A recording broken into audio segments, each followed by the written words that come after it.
All right, welcome into season 3.5, the premiere of season 3.5, which obviously signifies, I shouldn't say obviously, I don't know if the uninitiated are aware, but 3.5 signals summer scouting. That point 5 is the intermediary between the previous draft cycle and then, of course, the new football season. So we are in the dog days of summer, which means summer scouting.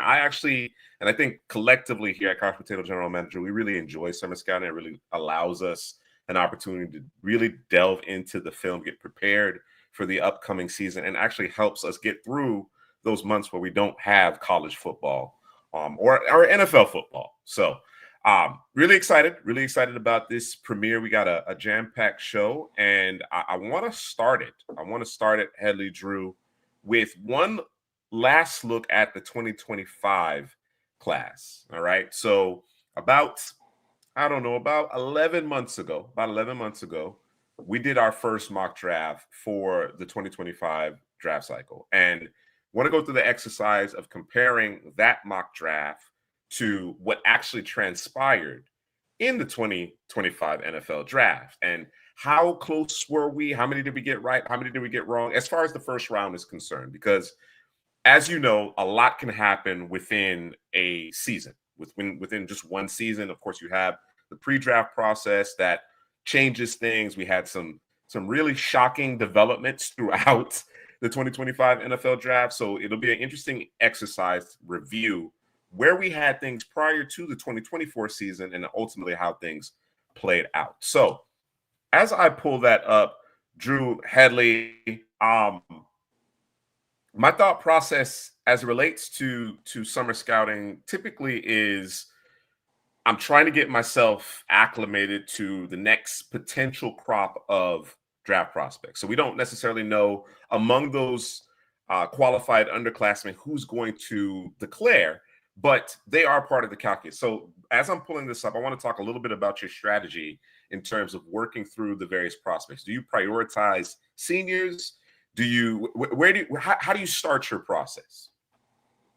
I started at the top. You know what I'm saying? The consensus, who the top guys is in the class. So, I'm looking at the guys from Clemson, the defensive line over there, started there, top offensive tackles. We got 3 of them here on this list. So I start from the top. I kind of go down, and then sometimes I get in the groove. Sometimes I watch a running back, and I want to watch another running back. Then I watch another running back. So I just go down to the positions after that. And, that's kind of how I start my process. It would be smart to do the seniors, like you said. But, sometimes, man, these underclassmen nowadays, man, I'm looking at guys that's not even draft eligible also because of the strong class in 2027. Yeah, I don't know that I have any particular way I do it, just how I feel, bro. You know what I'm saying? We use our feelings, you know what I'm saying, to make decisions. That's what I do. Now, I usually start at the top, like Headley said, or if there's a particular name, maybe they didn't enter the draft, I might go there. Be like, okay, let me go back. Let me make sure I missed something because obviously they didn't enter. Could be that they would have done just fine in the draft, but you know what I'm saying, they maybe want to go get them another championship, or as we know, the NIL might hold them there.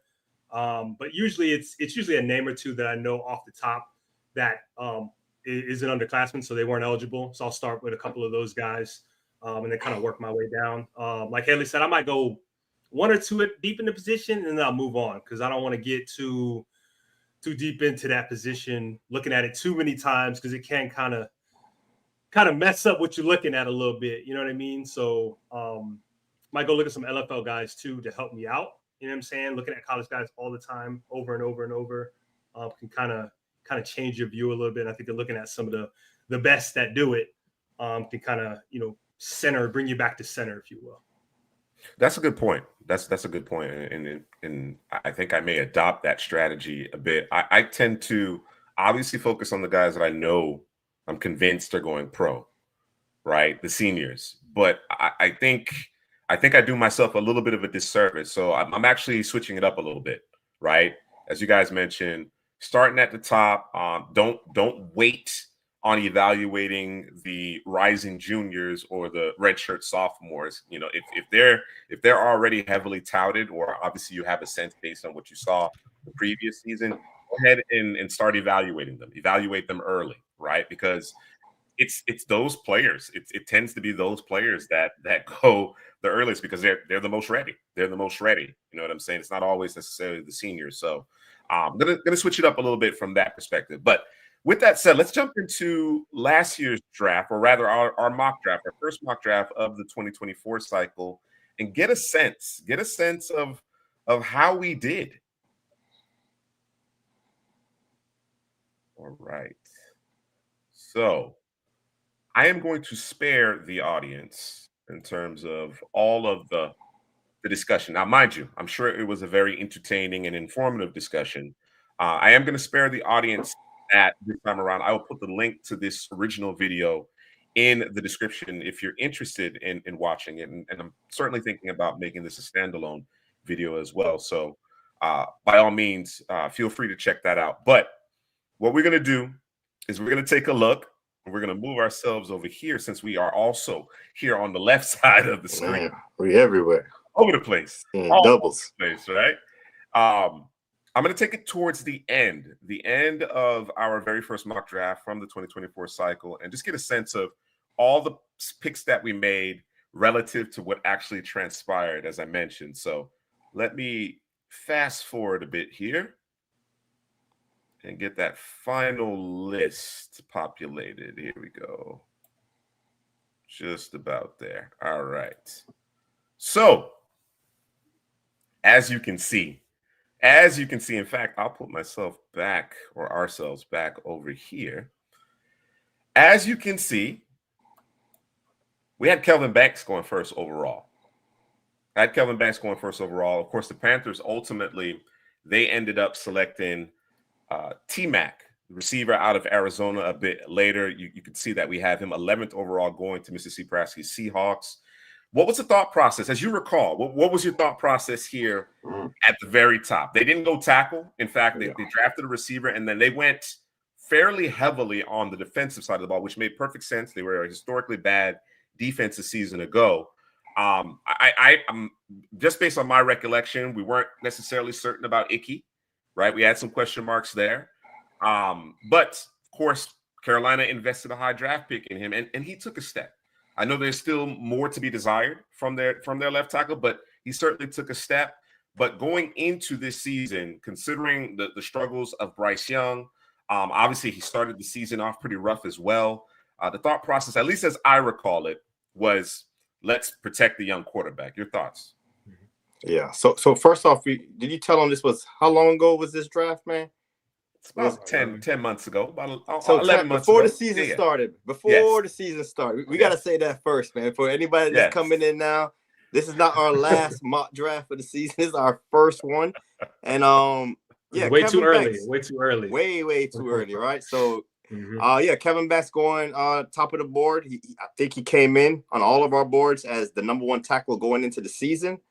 And like you said, Carolina, we weren't sure about that offensive line, wanted to protect Bryce Young. So we selected Kelvin Banks there at the top. Yeah, I mean that was it, bro. We always talk about, the three things, the things you want for your quarterback, bro, is weapons and protection, right? Icky was iffy. You know what I'm saying? Icky was iffy. You know what I'm saying? So we was looking for more of a sure thing, right? And what we knew at that point, Kelvin Banks was more of a sure thing than Icky. And, obviously he was tackle one for us going into the college football season. Right. And then, Banks obviously goes top 10 when it's all said and done here, right? When after all of the season and then the prognostication, well, he's a little heavy footed. Maybe we should kick him inside, whatever the case may be. He ends up going, I think, 9th overall to the Saints. So, not a huge disparity. I think the name that you won't see in this mock draft that really shot up the board and really helped himself among the tackles was Armand Membo. Membo just, I mean, again, you talk about what a difference a year can make. Some of the best tape, if not the best tape among the tackles. So obviously when we talk about the draft, it's a projection, right? You know, Will Campbell ultimately went 4th overall. We have him 4th overall going to the Commanders here. He ultimately goes 4th overall, right, to the Patriots, who obviously have needs along their offensive line as well. But not as much as Membo, MrCPrasky. I get you. I hear you on the Zabel. I don't think we had Zabel yet. I think Headley introduced us to him a little bit later in the season. But as far as just completely off the radar and then relative to where they were selected in the 2025 NFL draft, absolutely Armand Membo among the tackles for sure. We had Luther Burden, and you know, he was a very polarizing prospect, particularly throughout the process. I think obviously at this point, he was clearly in that conversation in terms of who's going to be the top receiver. Was it going to be McMillan out of Arizona, or was it going to be Luther Burden out of Missouri? Did not have the type of season he did in 2023. Of course, he put up insane numbers in 2023. Ultimately, he falls into day 2. But I really like the landing spot. I really like the landing spot in Chicago. New head coach, weapons for Caleb Williams. I think that's going to be a really good offense now that there's going to be some legitimate coaching happening there in Chicago. So Luther Burden, I'm anticipating. I'm anticipating the St. Brown treatment. Yeah. Right. That's kind of my thought process there. You heard the coach. The coach came out. It was saying something about Burden. That he's not on the field. He's always in the training room. So that's something, a storyline we have to watch with Luther Burden. Hopefully he gets healthy, gets out there practicing. But if you he can't be St. Brown if he's always in the training room. You know, St. Brown's is a tough football player. So, you know, we'll see on Luther Burden. Point. But I do like the landing spot, like you said, with Caleb Williams, Roma Dunze, and DJ Moore, man. So I do like where he landed in Chicago. All right. The actual second overall pick went 3rd here in our way too early 2025 NFL mock draft. Travis Hunter landing with the Broncos. Of course, he goes to Jacksonville. I think it's going to play out how we discussed. We discussed that ad nauseum throughout the 2025 draft cycle. I want to see him at corner. I want to see him at receiver. It's harder to find good quality corners, right? But he's just too gifted in terms of his ability to track and come down with the football, to not leverage him on the offensive side of the ball. So again, as I see it, I'm anticipating hopefully Jacksonville executes. I expect Hunter to play the majority of his snaps on the defensive side of the ball. I think there'll be a package for him, you know, situational football on the offensive side of the ball. The good news, they got Brian Thomas Jr., right? So it's not as if they're hurting for a number 1 per se. You can continue to develop Travis Hunter in terms of being a better route runner, more effective tactician on that side of the ball, but definitely a role for him. He goes in the top 3 here. Ultimately, he was picked 2nd overall with Jacksonville trading up. The Broncos actually selected, who was it? It was Barron, was it not? It was Jahdae Barron out of Texas. So they did go DB here. We did get that part right. Of course, Denver obviously had a much better season than we anticipated. What are your thoughts on the Barron selection relative to our decision here to take Hunter, Drew? I don't know what you just said, bro. I just know you said Hunter. 3rd pick to the Broncos. So ask me the question again, bro, because I was trying to pull something I guess I was asking it relative. You know, obviously they weren't in position to select Travis Hunter, right? They in my mind overachieved. Perhaps in some they didn't. Defensively, they were terrific. Bo Nix outplayed, I think, most people's expectations, maybe short of Sean Payton. So they were a playoff team. They weren't in position to select Travis Hunter. But they do go DB here. They do select the DB. So I was just saying, in terms of that thought process, it seemed we were on the right track. Just obviously a different player. What are your thoughts about that? I mean, we know something, bro. What you mean? Like, that's what I want to hear, bro. That's what I want to hear, bro. Like we that's what I'm trying to hear, bro. I mean, we gonna go through this. We gonna go through this mock draft here, and people are gonna realize, bro, they got to come over to CPGM, Couch Potato General Manager, bro. We be on it early because there's some players in this particular mock draft that nobody had in the first round. Nobody had in the first round. You know what I'm saying? Then you had the ninjas watching from the dark with the lights off. You know what I'm saying? In the corner, stoked up. You know how the ninjas do it, bro? They be stoked up in the, you know what I'm saying, in the corner, bro. Watching, bro. You know what I'm saying? and then go to X and whatever else, and they talk about the player. They've newly discovered this player, whatever. But yeah, man, I mean, he was the top corner in the draft. He's been the top corner. I think it was kind of him and Will Johnson in the very beginning, kind of going back and forth. And obviously, Will Johnson gets hurt, and then is he a zone corner only type of thing? And then Travis Hunter, it ended up being Travis Hunter as the best corner, and he's going to play receiver, I guess, over there for Jacksonville, right? That's word on the street. He's out there making some outstanding catches too. I've seen some stuff on X, but yeah, man. But again, the Broncos got the consolation prize in Jahdae Barron, where he's a guy who just finds the football, bro. You know what I'm saying? Yeah. He's where he's supposed to be, and sometimes he's where he's not supposed to be, but it works out, bro. And so yeah, bro. Yeah, I think, as we evaluated him, he played on the boundary this past season and he had a terrific year, but we kind of saw him more as a nickel safety type of hybrid, which is invaluable as far as I'm concerned. In NFL defenses, considering the proliferation of 11 personnel, 3 receiver sets, I think you got to have that nickel. You got to have that safety who can cover the slot and be, a quality run defender. And Barron checks the box. He gets his hands on the football as well. So I think it worked out well. And of course, as I mentioned, we nailed the fact that they needed to, not necessarily needed to, but did address the defensive backfield, despite the fact that they were a really good defense, a young defense as well. Looking forward to seeing more of that Broncos defense this upcoming season.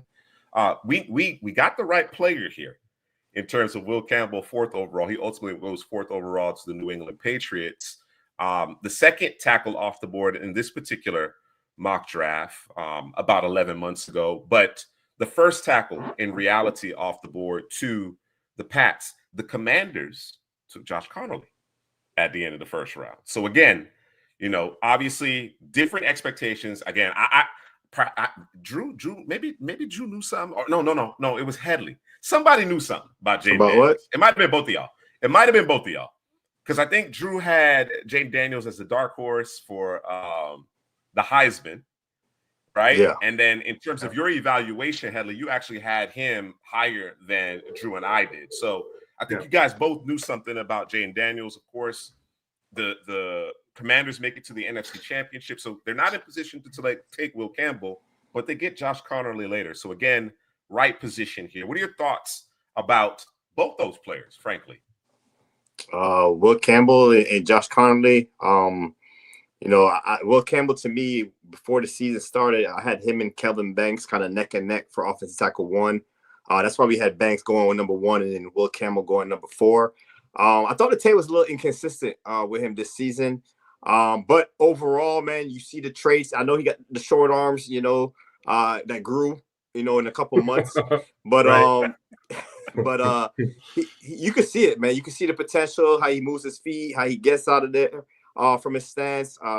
Good base, and he could get at it in the run game as well. So he's a complete football player. Not surprised he went number 4 that early in the draft.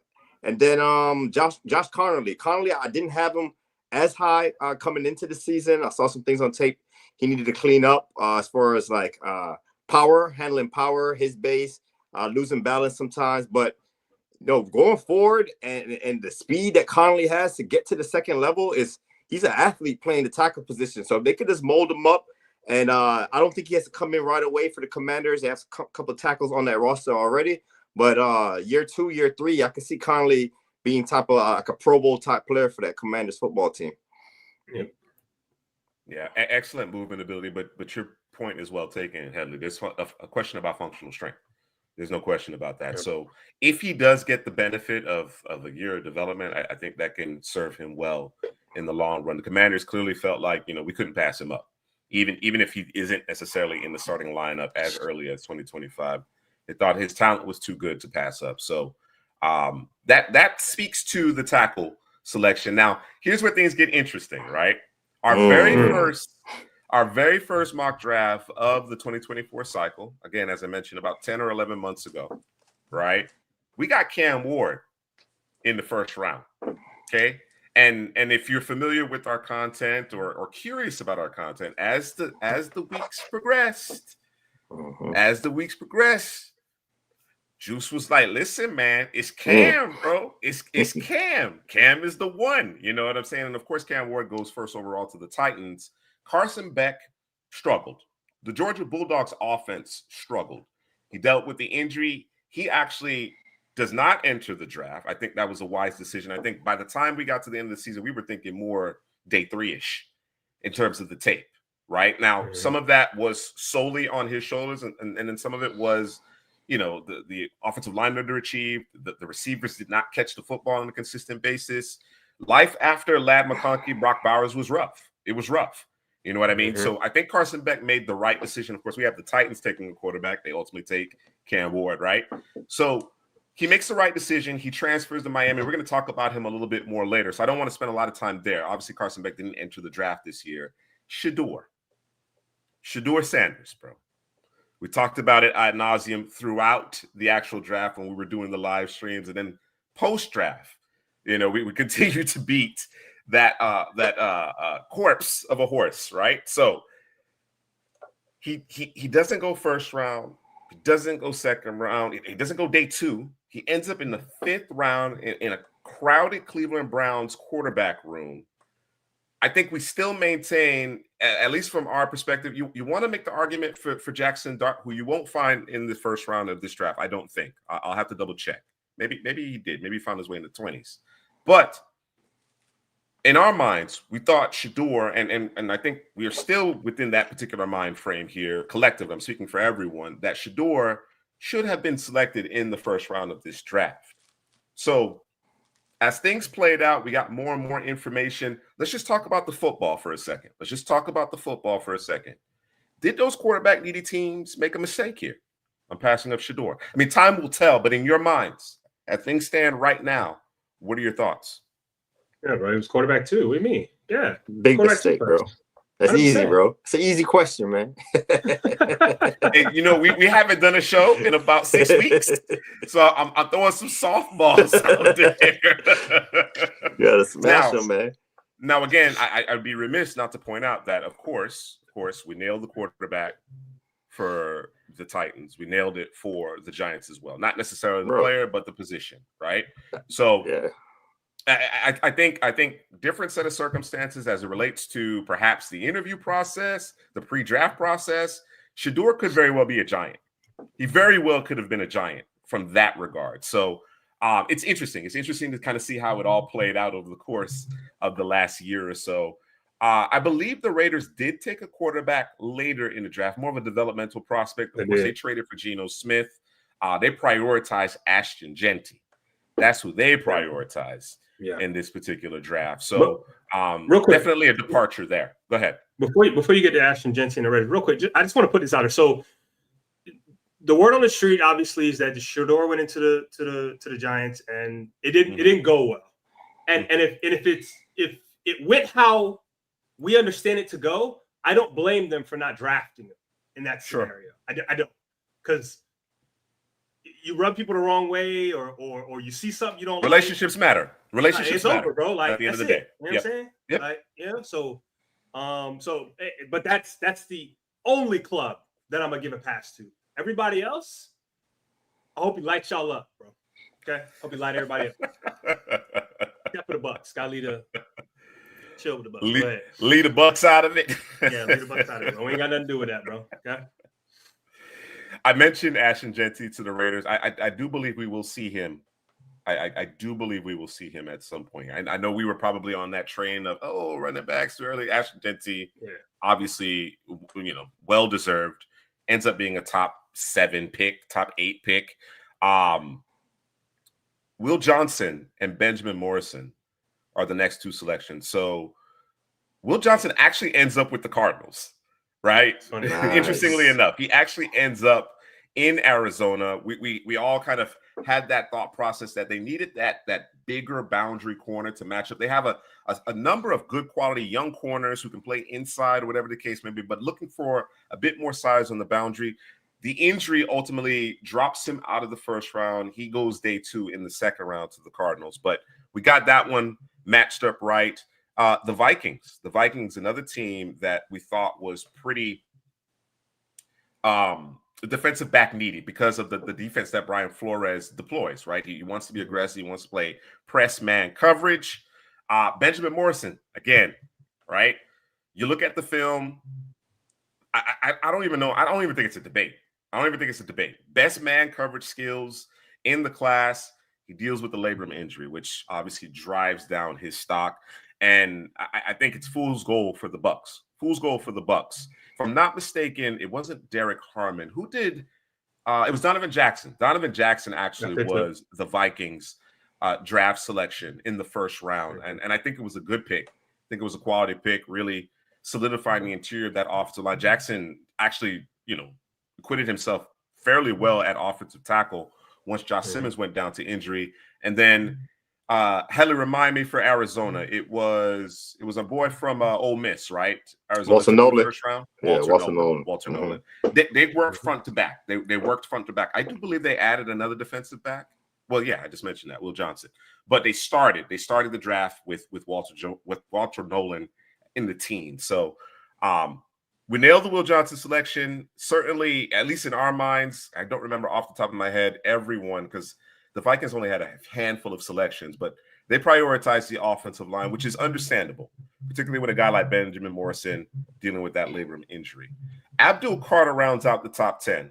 And of course, I don't think it took us long to come to terms with the fact that he was going much earlier than 10, right? I think by the time we did our second mock draft for the cycle, he was in the top 5. So Carter would have looked phenomenal in that Saints uniform. The Saints obviously needed a facelift at every area of their roster, offensive side of the ball, defensive side of the ball. But of course, Carter was not available at that time. We mentioned it earlier. They ended up with Kelvin Banks, whom I think is a good selection in terms of adding him to Fuaga and trying to solidify that offensive line. T-Mac to Seattle. So, of course, Seattle, they trade away DK Metcalf, right? JSN obviously takes a significant step. They bring in Cooper Kupp.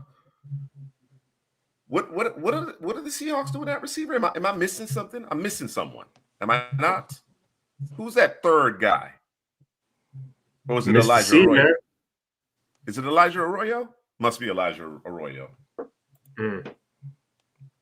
At any rate, Valdez Scantling. Valdez Scantling. That's their third receiver. MVS. So I want to give my fellow alum the respect he deserves, right? MVS is a decent veteran, but he's not the answer. He's not the answer. T-Mac clearly wasn't available during the actual 2025 NFL draft. He goes to Carolina, and I'm not mad at it, considering the rest of the Panthers draft, how they approached it. But I think that is a question mark. Now, ultimately, Seattle selects Gray Zabel in the first round, and then they get your guy in Manawari, if I'm not mistaken, a little bit later. So that worked out really well. For Seattle. If you're not going to necessarily go and get that quote unquote number one, because you obviously have a belief in JSN, Cooper Kupp, you think still has something in the tank here. You're kind of reconfiguring your offense a bit here, but you got to get the offensive line situated. Certainly understand Gray Zabel. And again, at this point last year, right, the first mock draft of the cycle, Zabel wasn't quite on our radar yet, admittedly, right? Not unlike Armand Membo, you know what I mean? And you know what? I go back to Membo. I think the first guy, Headley, you definitely brought Zabel to our attention. The first guy to actually mention Membo was D-Kit. D-Kit actually was the one who had identified Membo fairly early. All right. Malachi Starks. I don't want to take too much time on this one, right? I knew it since he stepped on campus, right? You know, despite the fact that there's kind of the depreciation of the safety position, he's just too good of a football player. Had hoped that the Colts get him. They didn't. And somehow, some way, it happened again. Baltimore gets one of the best football players, despite another relatively deep playoff run. So it just worked out perfectly. They get Malachi Starks. They got one of the best, if not the best, safety duos in the league, despite the fact that Starks hasn't played it down yet. You just think about the talent of Kyle Hamilton combined with Malachi Starks. So really exciting stuff. Harold Perkins Jr., Drew, Mm. What happened to that boy? What happened to that boy, man? Well, he What got happened? injured. He got He injured. got injured. He got injured.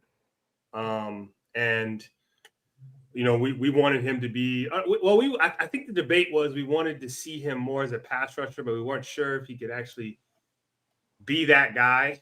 To be Hold up because of the size. Hold up. Because of Yes. the size. Yeah. And we're gonna talk about this. I don't know today, but no, we are. He got a brother. We are. We're gonna talk about it. We are. He got a brother, bro. Oh. And it's very, very interesting, bro. That's what I'm gonna say. Bro. Yeah. Very, very interesting. Oh yeah. I think LSU kind of did him a disservice early on, dropping him back in coverage.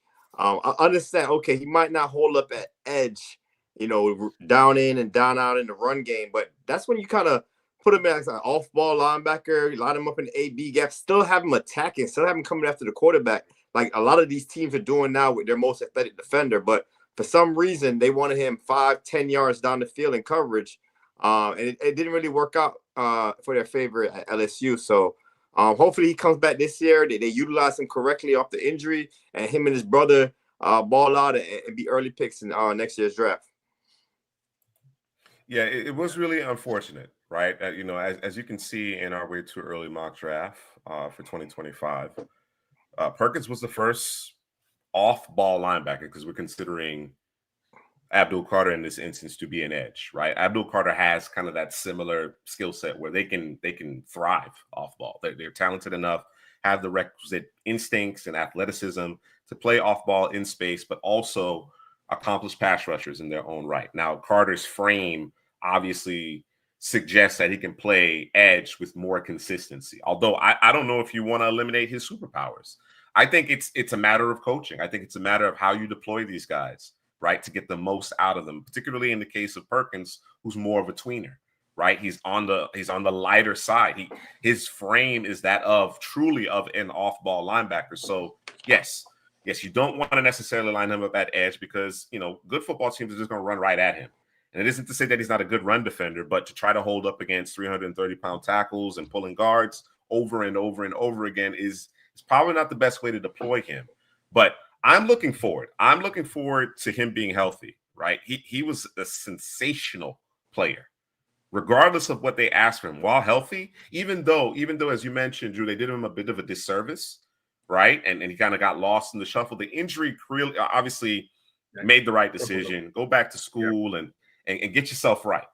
You know what I mean? But to me, he's on the short list in terms of the best players in the country when he's right. So looking forward to it. And I think there's a common thread among some LSU prospects that we could see in the 2026 class of having something to prove, right? Whether it be injury or lack of performance and coaching kind of, compounding issues or whatever the case may be. That's going to be a program, I think, obviously lots of talent. It's a hotbed for talent, but there's a lot of question marks coming out of LSU. All right, let's keep it going. I think as I see the name peeking, my guy who also dealt with injury, and it torpedoed his draft stock. It really did torpedo his draft stock in Deon Walker. I thought Deon Walker going into the 2024 season was just going to cement himself as perhaps the best down lineman in this draft, right? Mm-hmm. You notice we haven't talked about Mason Graham just yet. There he is at 15. So I actually had Walker, and I'm not ashamed to admit it, I had Walker above Mason Graham. It wasn't a huge disparity, but I thought Walker's ceiling might be higher than that of Mason Graham. Mason Graham being a safer prospect. Of course, we got Mason Graham going to the Chargers there. Now, to put a bow on the Deon Walker conversation, I mentioned dealt with a back injury. There was some concerns about effort and his leverage, his ability to hold up against the run. I think that all led to him falling out of the first couple of days, right? But I think if he can maintain a certain level of health, I think he could be a difference maker. I still maintain that he can be a difference maker. The Steelers, again, we're talking about fit and what the team is trying to accomplish. The Steelers went with Derek Harmon in the first round this year. We thought they would be in the market for a Shedeur Sanders. But we also recognize that Cam Hayward is longer in the twos. You got Keanu Benton doing his thing at the nose. You needed another down lineman in that 34 defense, right? And Derek Harmon actually was the guy. Now, he is a player that I don't think we were quite on as early as some of these other guys. Nobody was, bro. Nobody was. That's fair. That's fair. He showcased, bro. He showcased, bro. Lit it up. Couldn't miss him. Definitely. I mentioned Mason Graham. Of course, he goes 10 picks earlier. We thought in this case that that Michigan connection might be in order with Harbaugh. You know what I'm saying? Making that move. Jabbar Muhammad. Okay, again, Jags went corner. We saw the need there. We recognized that need. It was a player that when you just look at the film, especially coming off of what the Washington Huskies did, led by Penix and that trio of receivers on the offensive side of the ball, we thought, frankly, we thought Muhammad should have declared. He should have declared season ago. He didn't. He goes to Oregon. I think he was trying to win a championship. I think that meant something to him. It's not that he didn't play well, but he did not test well. He did not test well. It was already a smaller defensive back, tested as a below average, poor athlete in certain instances and certain metrics, and he falls completely out of the draft, man. Falls completely out of the draft. Now, I'm still a big proponent of the film. Right. I think ultimately he finds his way onto a team and he becomes a contributor. I think he's that good. But it is a projection, right? And the measurables, these NFL organizations, the measurables matter. The measurables ultimately matter. So again, I'm gonna leave it there. Just want to point out once again that we got the position right. Clearly not the player in this instance. Emory Jones is another one. Emory Jones is another one who just did not play well, right? Did not play well. I think he ended up with Baltimore, went maybe in the third. And frankly, based on the film, I was waiting for MrCPrasky to say something about this one. What's going on, Taylor? Position and off ball. Yep. Based on the film, Emory looked more like a day 3 prospect.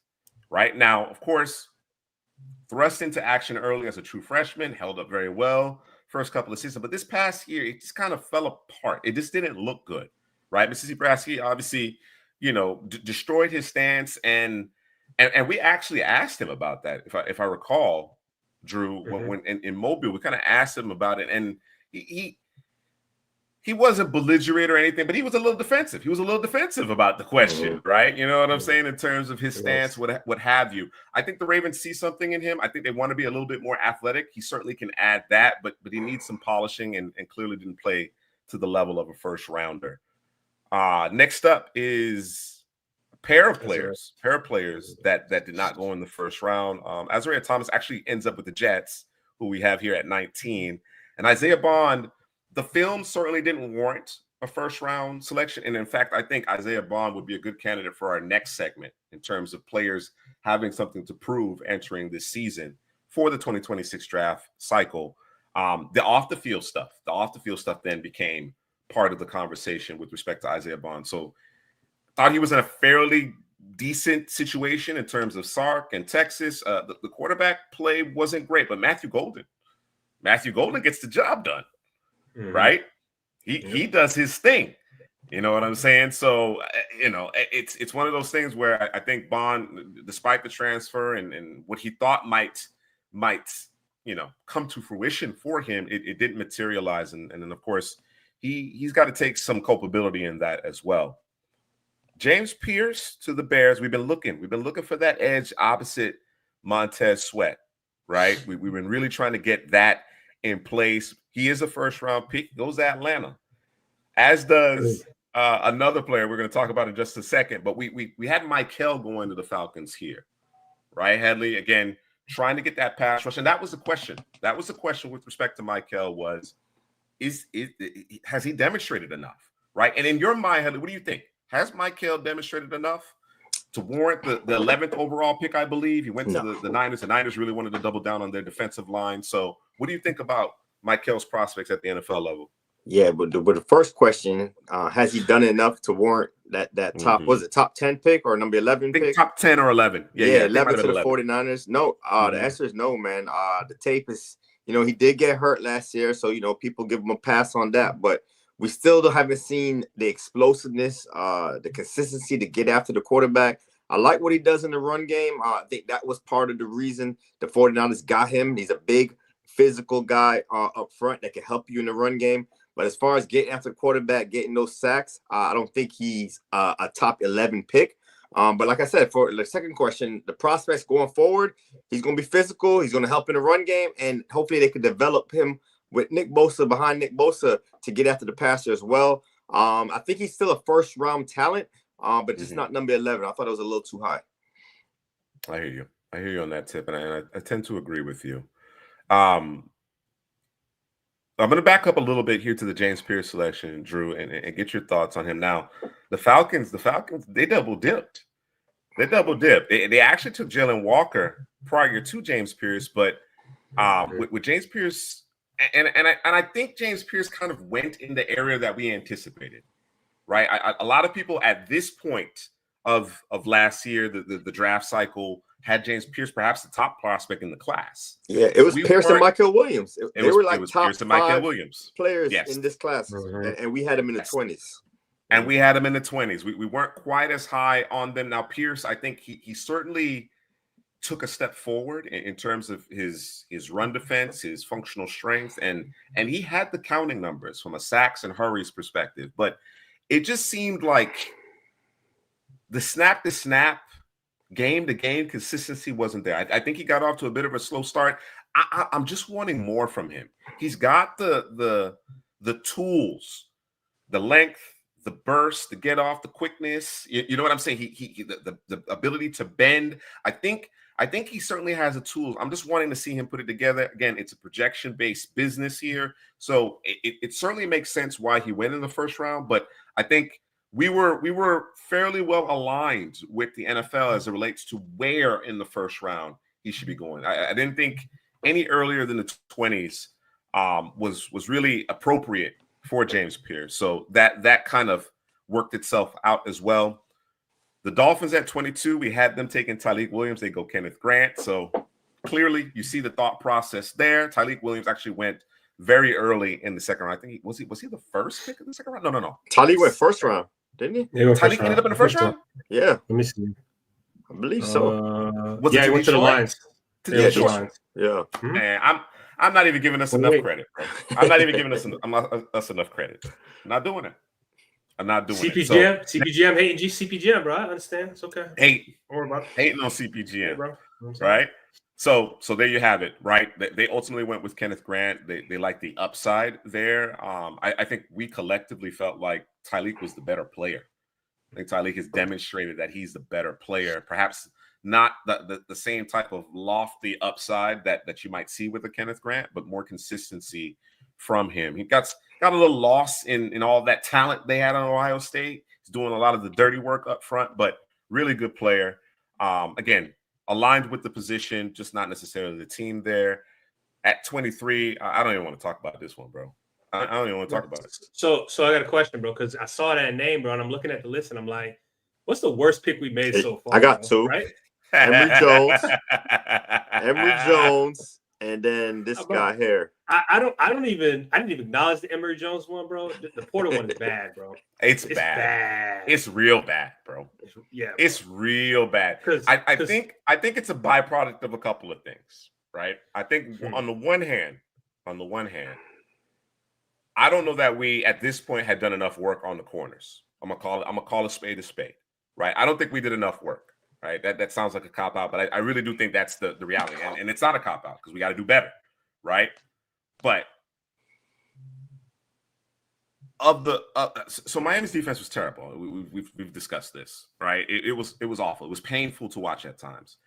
He was the one player I thought, right, based on how he had played the previous year, that you could count on, bro. This man was getting cooked by everybody. It didn't matter, bro. Slot, boundary, a guy that you're not familiar with, a superstar. It did not matter. There was a lack of physicality. There was no plays being made on the ball. Like it was just bad. And when you talk about torpedoing your stock, this wasn't a matter of poor testing.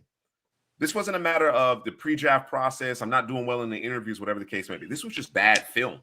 This was just purely bad film throughout the 2024 campaign. And I agree. It's our biggest miss. It's our biggest miss here, right? I think it's a bigger miss than the Jabbar Muhammad, because Jabbar, his tape still holds up, right?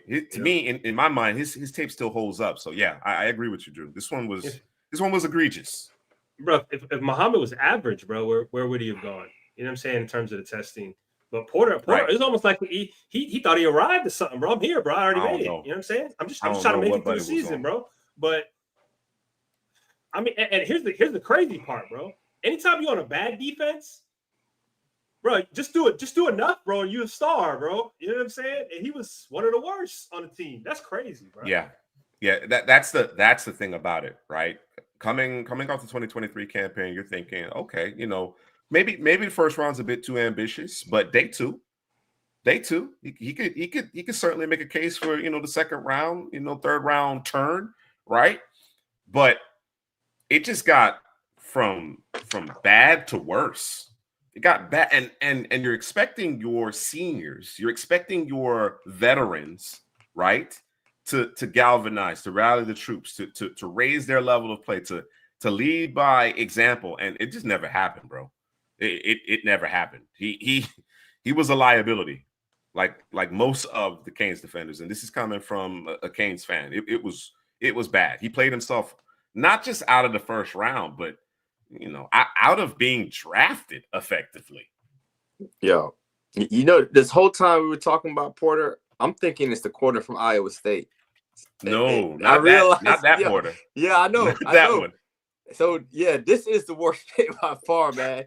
It's Daryl Porter. That's who we drafted in the first round. That's who we had, bro. Man. That's who we had. That's crazy. Yeah, man. Yeah. Then again, like I said, I'm gonna start with. I don't think we did enough work. Take the accountability, man. Yeah, man. Tell them your favorite team. Tell them your favorite team. No. It wasn't that. It wasn't that, bro. I've already mentioned that. I don't think I did enough work on the corners to this point, first and foremost. But you talk about playing your way out of money. I was high on him, bro. I was high on him. No. I like this tape too. Even Headley, even Headley liked this tape. It wasn't a matter of his 23 tape was encouraging, bro. It was, and based on who we had watched to that point, right? It was like, okay, we could maybe we can make a case, bruh. No. 2024? Yeah. No, sir. I don't even know. I don't even think he had one good game, bro. The entire season. No. I don't think you know what I'm saying? No. It was bad, bro. No, it was bad all the way through. Definitely. All right. Ashton Gelati, a player that Kansas City nabbed in the third round. Of course they did. We saw his star diminish a little bit. But really good football player. As far as the Texans are concerned, they traded out of the first round. They ultimately grabbed a receiver. They didn't like what they had. As far as Stephon Diggs, they moved off of that. Tank Dell injury. So they wanted to prioritize weaponry there for CJ Stroud. We were convinced. We were convinced that the Eagles would continue to bolster the edge, right? Milton Williams, Josh Sweat. They're going to go edge, right? So Drew's got Princely, and when you talk about pass rush aptitude, first step quickness, explosiveness, he checks the boxes there. I think there's some concerns about his approach. I heard some evaluators mentioning that he's doing too much spinning, but I thought Princely was actually just working on certain things. He was trying to beta test certain pass rush combinations and moves, and I don't know that it necessarily served him all that well. Ultimately, in terms of where he went in the draft, he didn't fall off the face of the earth. He went very early in the third, and I think did he manage to end up in Carolina as well? Did they get Scourton and Princely? I believe so. I know they doubled up. Yeah. Yeah, you see the name Nick Scourton there. I thought he certainly would be a first-round pick as well. He goes in the second to Carolina. I actually like that quite a bit for Carolina, right? As far as getting that defense right. Tez Johnson, Headley, your guy. Well, I'm big fan of Tez, but when you weigh what was it 140? Easy 147 when you weigh. I think it was like 156. 156. Yeah, or something 156. like that. Come on. Well, yeah, y'all shorted him a little bit, but when you weigh 156, man, ain't no way you get into the first round. So, I'm still a big fan of his. He ended up with you guys, right, Drew? He's with the Tampa Bay Buccaneers in the sixth round. So, I still like his tape. I still like his separation ability. But he didn't test well either. He's one of those other guys that came in smaller, like a guy we spoke about before, and still didn't test well. So, yeah, that was the fall to the sixth round. But he's a talent though, just like my boy Jimmy Horn. I think both of those guys are two late round receivers that could get their way on the field earlier than we think. And they're gonna outplay their draft position for sure. I know it's a deep receiving room there in Tampa Bay. I think Horn will have to work his way up the depth chart a little bit, but I really do like the combination of him and Bryce Young potentially, right? Flanked by McMillan and XL, assuming he can catch the football. I think that's dangerous. I think that's a dangerous young crew there to develop with. I did the Horton Jr. and Ricky White selections, MrCPrasky. Those are good picks, all things considered, right? All things considered, I think those were some good selections there in the later rounds for sure. Seattle did a good job. Seattle did a really good job. We got Tyler Booker, who actually went to Dallas, I believe, 14th overall. We had maintained, and we continue to maintain that the Bengals needed to protect Joe Burrow. I know they got a lot of roster attrition on the defensive side of the ball. They went high risk, high reward in terms of their first overall pick with Stewart out of Texas A&M, right? No significant production, but obviously lots of tools, lots of ability. Some of that is a byproduct of how he was deployed at A&M. So granted, hopefully he's given the opportunity to get after it. We had a chance to speak to him, and he said, "Listen, I didn't really get the opportunity to line up in this wide nine. I love it. I don't want to go back. I don't want to do 4-eye no more. Let me get upfield. Let me get after the passer." So that, I believe, is what the Bengals are counting on. But maintain that they really needed to address interior the offensive line. They did a little bit later, but I think a Tyler Booker type whom they wouldn't have had an opportunity to select in this draft, but even Donovan Jackson, Gray Zabel, I think would have been slam dunk picks for the Bengals in the first round. Josh Simmons. We had Josh Simmons here to the Lions, maybe thinking Decker on the move, right? Simmons, I think before he got hurt, Simmons' arrow was what was that?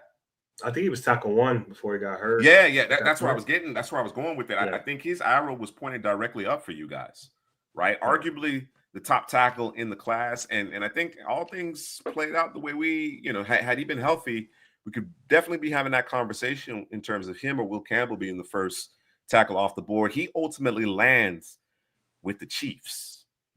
And I mentioned it in our recap of the AFC teams, their drafts of the 2025 class. The Chiefs, they're going right back to the Super Bowl, bro. They're going right back. They're going right back again, bro. They reloaded, bro. They are reloaded. That offensive line, ultimately turned out to be an Achilles heel for them. It's happened before. It happened once again. We always talk about it here at Couch Potato General Managers. The most important position group is the offensive line. They had guys playing out of position, Tooney trying to fill in, and the left tackle's been an issue. If this guy's healthy, bruh, I can't see it any other way. I can't see it any other way. I think the Chiefs go right back and represent the AFC once again in the Super Bowl this upcoming year. The next name is probably my most favorite. You can see Kenneth Grant. Of course, he went first round. The Chiefs did make a concerted effort to bolster their defensive line. We talked about Ashton Gelati. I believe they picked up our guy from Tennessee as well, the 3-tech. Omar Norman Lott. So you could see the thought process there as it relates to Kenneth Grant, right? The interior defensive line or down lineman, adding some teeth to that. But Jalen Walker, bro, Headley, I got to give it to you one more time, bro. It was during this time frame last year, summer scouting. It was during summer scouting. Headley said Jalen Walker. Kept on saying that name. He said, "That's the one. He's the one." right? Whatever you think about those edge rushers of the past or recent past, whatever the case may be, Walker's right in that same vein, perhaps even better. Now, I think part of the discrepancy we have is the fact that there's a lot of players getting run at Georgia, right? And then, of course, Walker was playing off the ball a little bit, whatever the case may be. But when given the opportunity to affect the passer, we saw that game. We saw what he did to the first overall pick in our way too early mock draft when he was faced up in one-on-one situations with Banks.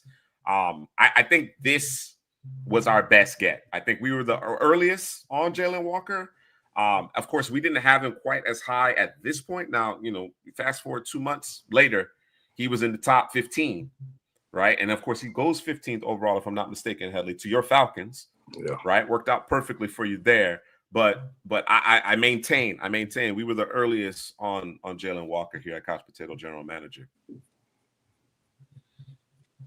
Yeah. All right. Ain't nothing to add. Landon Jackson, again, one of those players, kind of like Ashton Gelati, that saw his star diminish a little bit. I'm still intrigued. I like the landing spot with Sean McDermott in Buffalo, right?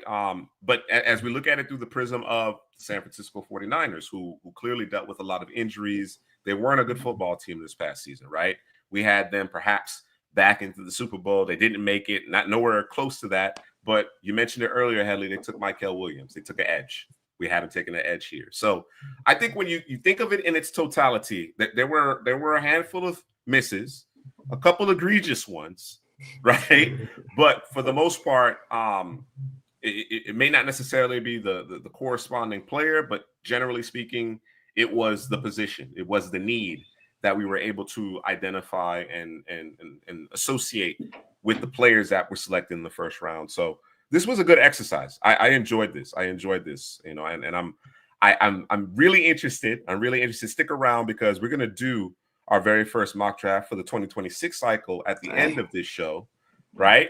That's before Summer Scout. We're going before Summer Scout. It's before Summer Scouting this time. So we're gonna really challenge ourselves this time around and see what it looks like. All right. Right. Good stuff. So, gentlemen, next up on the docket here is, what are we calling it? We're calling it the top 10 players with the most to prove among the 2026 NFL draft prospects. Now, we don't know. We don't have a definitive list of the players that have declared or what have you, but we obviously have the litany of seniors and upperclassmen, or rather underclassmen, that we think may declare, right? There's a group. We've narrowed it down to about 10 players, and really interested to get your thoughts and get feedback and comments on this. There's a group of about 10 players that we tried to rank among the three of us in terms of that, for one reason or another, they have something to prove this year as it relates to their draft stock, their 2026 NFL draft stock. So I want to jump into that. I do want to jump into that and get you guys' insights as to why you think these players have something to prove in terms of their draft stock. Now, every player has something to prove, right? You either going to maintain your billing or you're going to improve upon it. Because if you don't, you're gonna go the way of Daryl Porter. That's what's gonna happen, bro. You know what I'm saying? So I am really interested to hear you guys' thoughts about who these players, or why these players, I should say, are actually on this list. What's going on, DP? Shout out to DP. I know DP working. Man. You know, we back at it. We back at it, getting into this summer scout, and just wrapped up our review of our way too early 2025 mock draft. So again, as I mentioned, let's get into the top 10 players with the most approved for the 2026 NFL draft cycle. All right. So at number 10, let me pull it up right here. At number 10, we have Daryl Porter. Nick Harper. Nick Harper, gents. And Headley, I want to start with you. Yeah, Nick Harper. Why does Nick Harper have so much to prove this year? Well, first off, he's being touted because of the size, speed. We talk about this conversation every year. Guys that has the prototypical size, the speed. Nick Harbor is. Let me pull up the numbers here. They say he running at least a 4.3. He's like a 4.3, 4.4 guy. They say at 240. At 240. At 240. a creative player, right? They got right. him as a creative player right now. From South Carolina. Yeah, they said 40 times 4.2.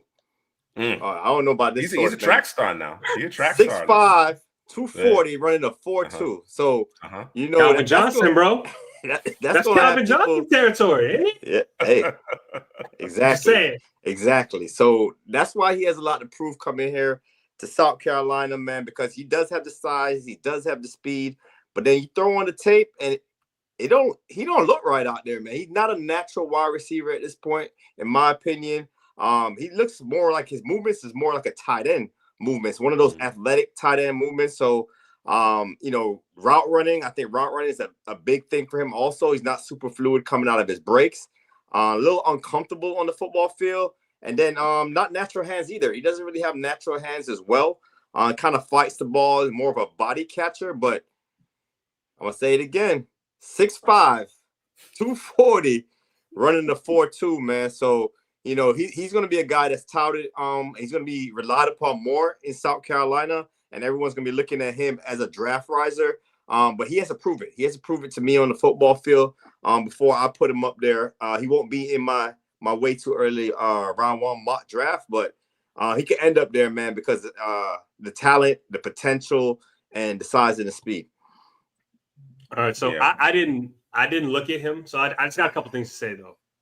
I got a reason why I'm gonna jump on board with Headley. It has nothing actually to do with Nick Harbor himself.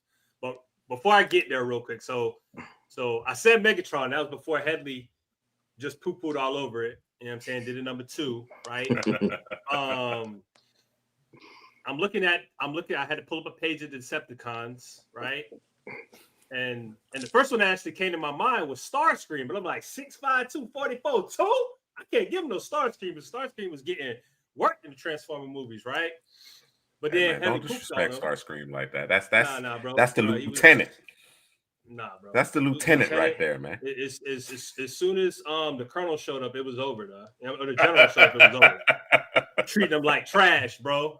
So we might have to leave him with the Starscream name or moniker.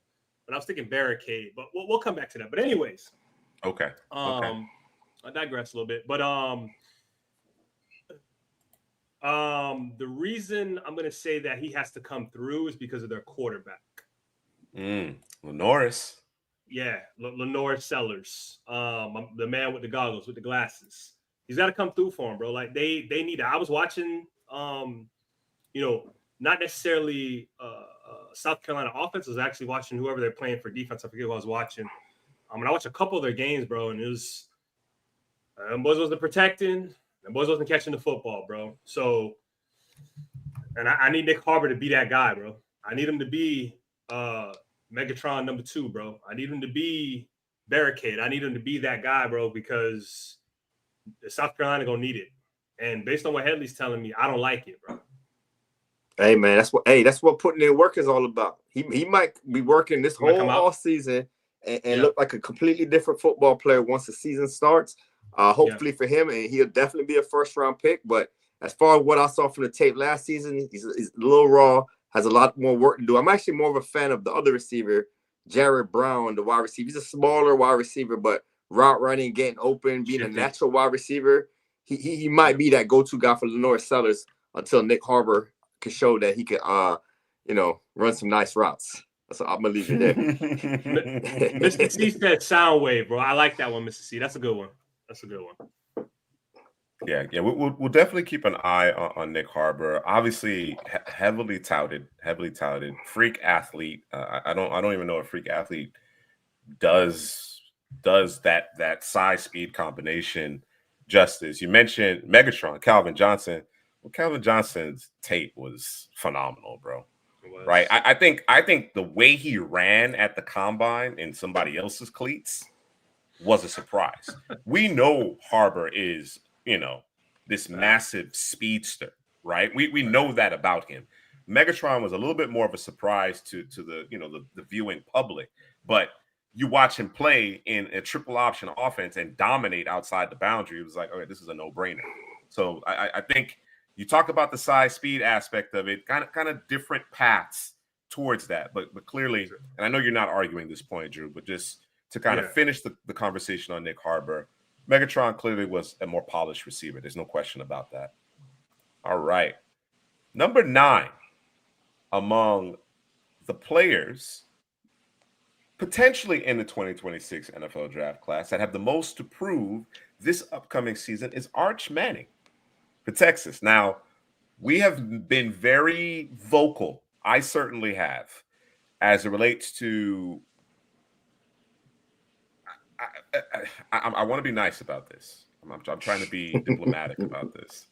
Yo, I was not a fan of Quinn Ewers. I have never truly been a fan of Quinn Ewers. And I think based on how things played out, ultimately, most NFL teams weren't a fan of Quinn Ewers, right? Arch Manning is clearly more physically gifted. He's more physically gifted. Now he's going to get the keys. He's been steeped in Steve Sarkisian's offense. I'm actually of the mindset that Arch doesn't necessarily declare after this year. I wouldn't be surprised.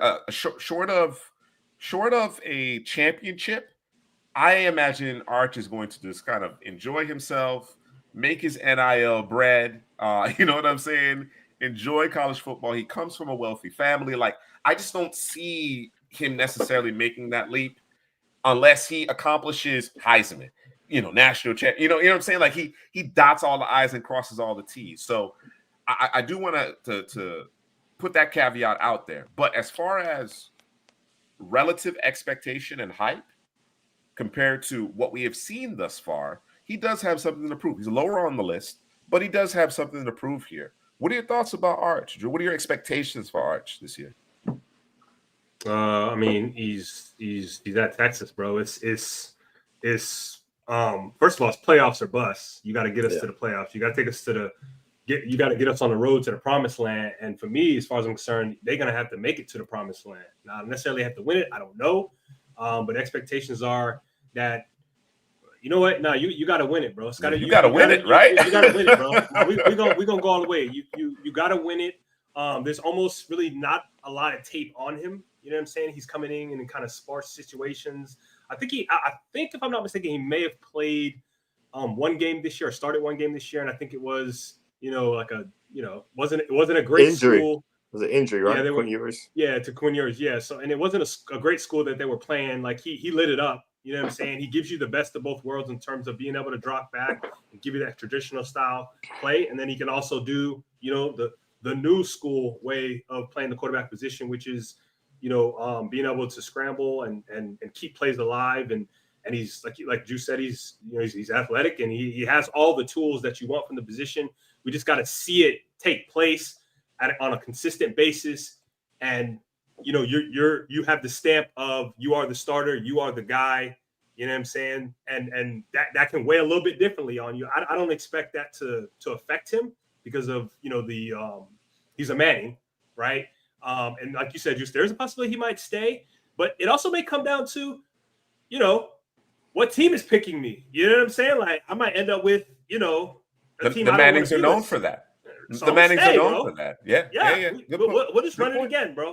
You know what I'm saying? So that may be the sticking point that ultimately pushes him to stay in college football. But otherwise, yeah, man, I'm expecting big things.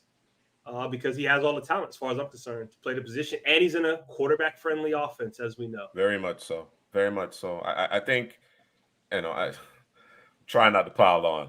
There was a lot of meat left on the bone. Yep. Based on the quarterback play last year when Ewers was in the lineup, right? I know folks got really excited about his performance against Michigan, and he played a terrific game. He played a terrific game, but there have just been too many instances across Ewers' tenure at Texas where it was like, wait, what was that? That's a slingshot. That's not a howitzer. And don't get me wrong. We're not so biased against the guys who don't necessarily have prodigious arm talent, right? But you got to play with a certain level of anticipation. You know what I'm saying? I thought, to your point, Drew, that Sark drew it up.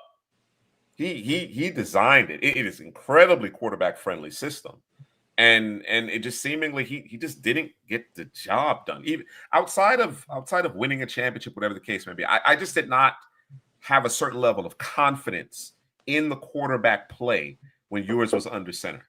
You know what I'm saying? The way he dealt with pressure, right? The way his pre and post snap recognition. These are things that, especially when you don't have prodigious arm talent, you gotta be top of the class in those areas. And just too many question marks. So I too am expecting a lot from Arch, but the expectations are high, and that's the reason why he's on this list, right, Headley? Yeah, man. The expectations is super high. Drew is absolutely correct. This is championship or bust for Texas, and because the roster that they have. We talk about the receiver Ryan Wingo. That's going to be his top guy, but this is on the defensive side of the football where Texas is absolutely loaded. Colin Simmons, Anthony Hill. I think those are probably, other than Jahdae Barron, probably their two best players from last season coming back again here. You got Ethan Burke rushing off the edge. I like the nickel corner. And also the safety, Michael Taft, man. He's always around the football as well. And I think the biggest thing will be the cornerback position with Malik Muhammad kind of being the alpha, replacing Jahdae Barron. I think he would need to step up. He might be the X factor once the playoff starts and for Texas this season. But Arch Manning, man, you got the physical abilities, you got the legs, you got the arm talent for him. It's just working through his progressions, being on time, and getting the ball to the open receiver, man. If he does that, Texas, to me, has the best roster in college football, and they're the early favorites for the championship. Yeah, like I said, or rather, like both of you said, championship or bust here. So to that end, a lot of pressure on the first-year starter who very well could parlay this into a very early first-round selection. So we'll see how it all plays out. Let's turn our attention to the 8th-ranked player on this list of players with the most to prove in the 2026 NFL draft class. And this one may come as a little bit of a surprise, but I think it was an interesting name. As I was discussing it with you both, Drew mentioned a Gator. He mentioned a Gator. His tenure didn't start.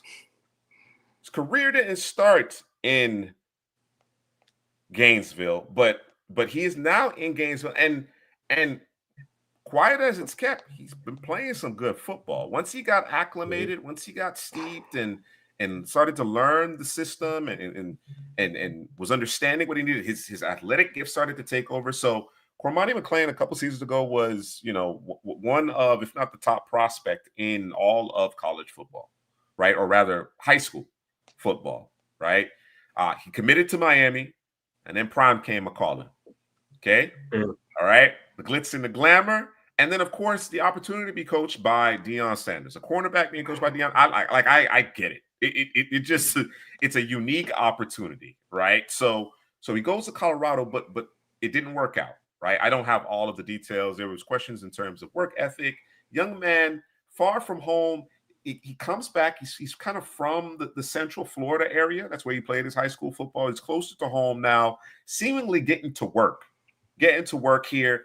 And like I said, once he got familiar and the coaches trusted him to understand what his responsibilities were within the defense, understand the playbook, you got some glimpses of what he's capable of doing. So I want to start with you, Drew. Why did you think he has a lot to prove? Is it relative to the lofty expectations coming out of high school, and now here you are expected to be a starter? Like, what was it exactly? No, it's all of that, bro. And then you talk about the Gators who are kind of on the uptick, you know what I'm saying, in terms of what they have to do, and he's going to be a part of that, because the defense starting off this at the beginning of the year last year was terrible, bro. Unfortunately, they ran into Miami, you know what I'm saying, at the wrong time.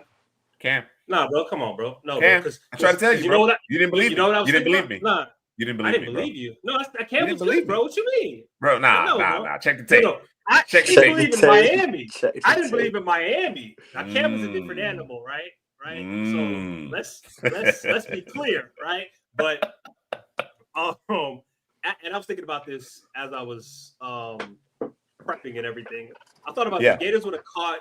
If they would have caught Miami later in the season, that might be a completely different game. Not to say that the Gators would have won, but it wouldn't have been what it was earlier. But anyways. No, I agree with you. Because Miami couldn't stop a nosebleed. Yeah. You just on Lagway's talent alone, right? I think Lagway's still figuring out. Is Lagway healthy, by the way? Is he healthy? I gotta. I don't know. No, it ain't one of those. First of all, it ain't one of those. He gonna be all right. They just, is it time for him to? Is it time to activate him? That's kind of what I'm not sure about at the moment. Gotcha. I think it's important. I think it's important that those young quarterbacks are getting the reps, right, and getting that getting steeped in the offense. It's his team now. It's Lagway's team. So not having this offseason necessarily to get the physical reps in, that mitigates, because I'm expecting big things from Lagway. I like the prospect. I want to continue to see him grow. I don't want to see him beat Miami, but I do want to continue to see him get better.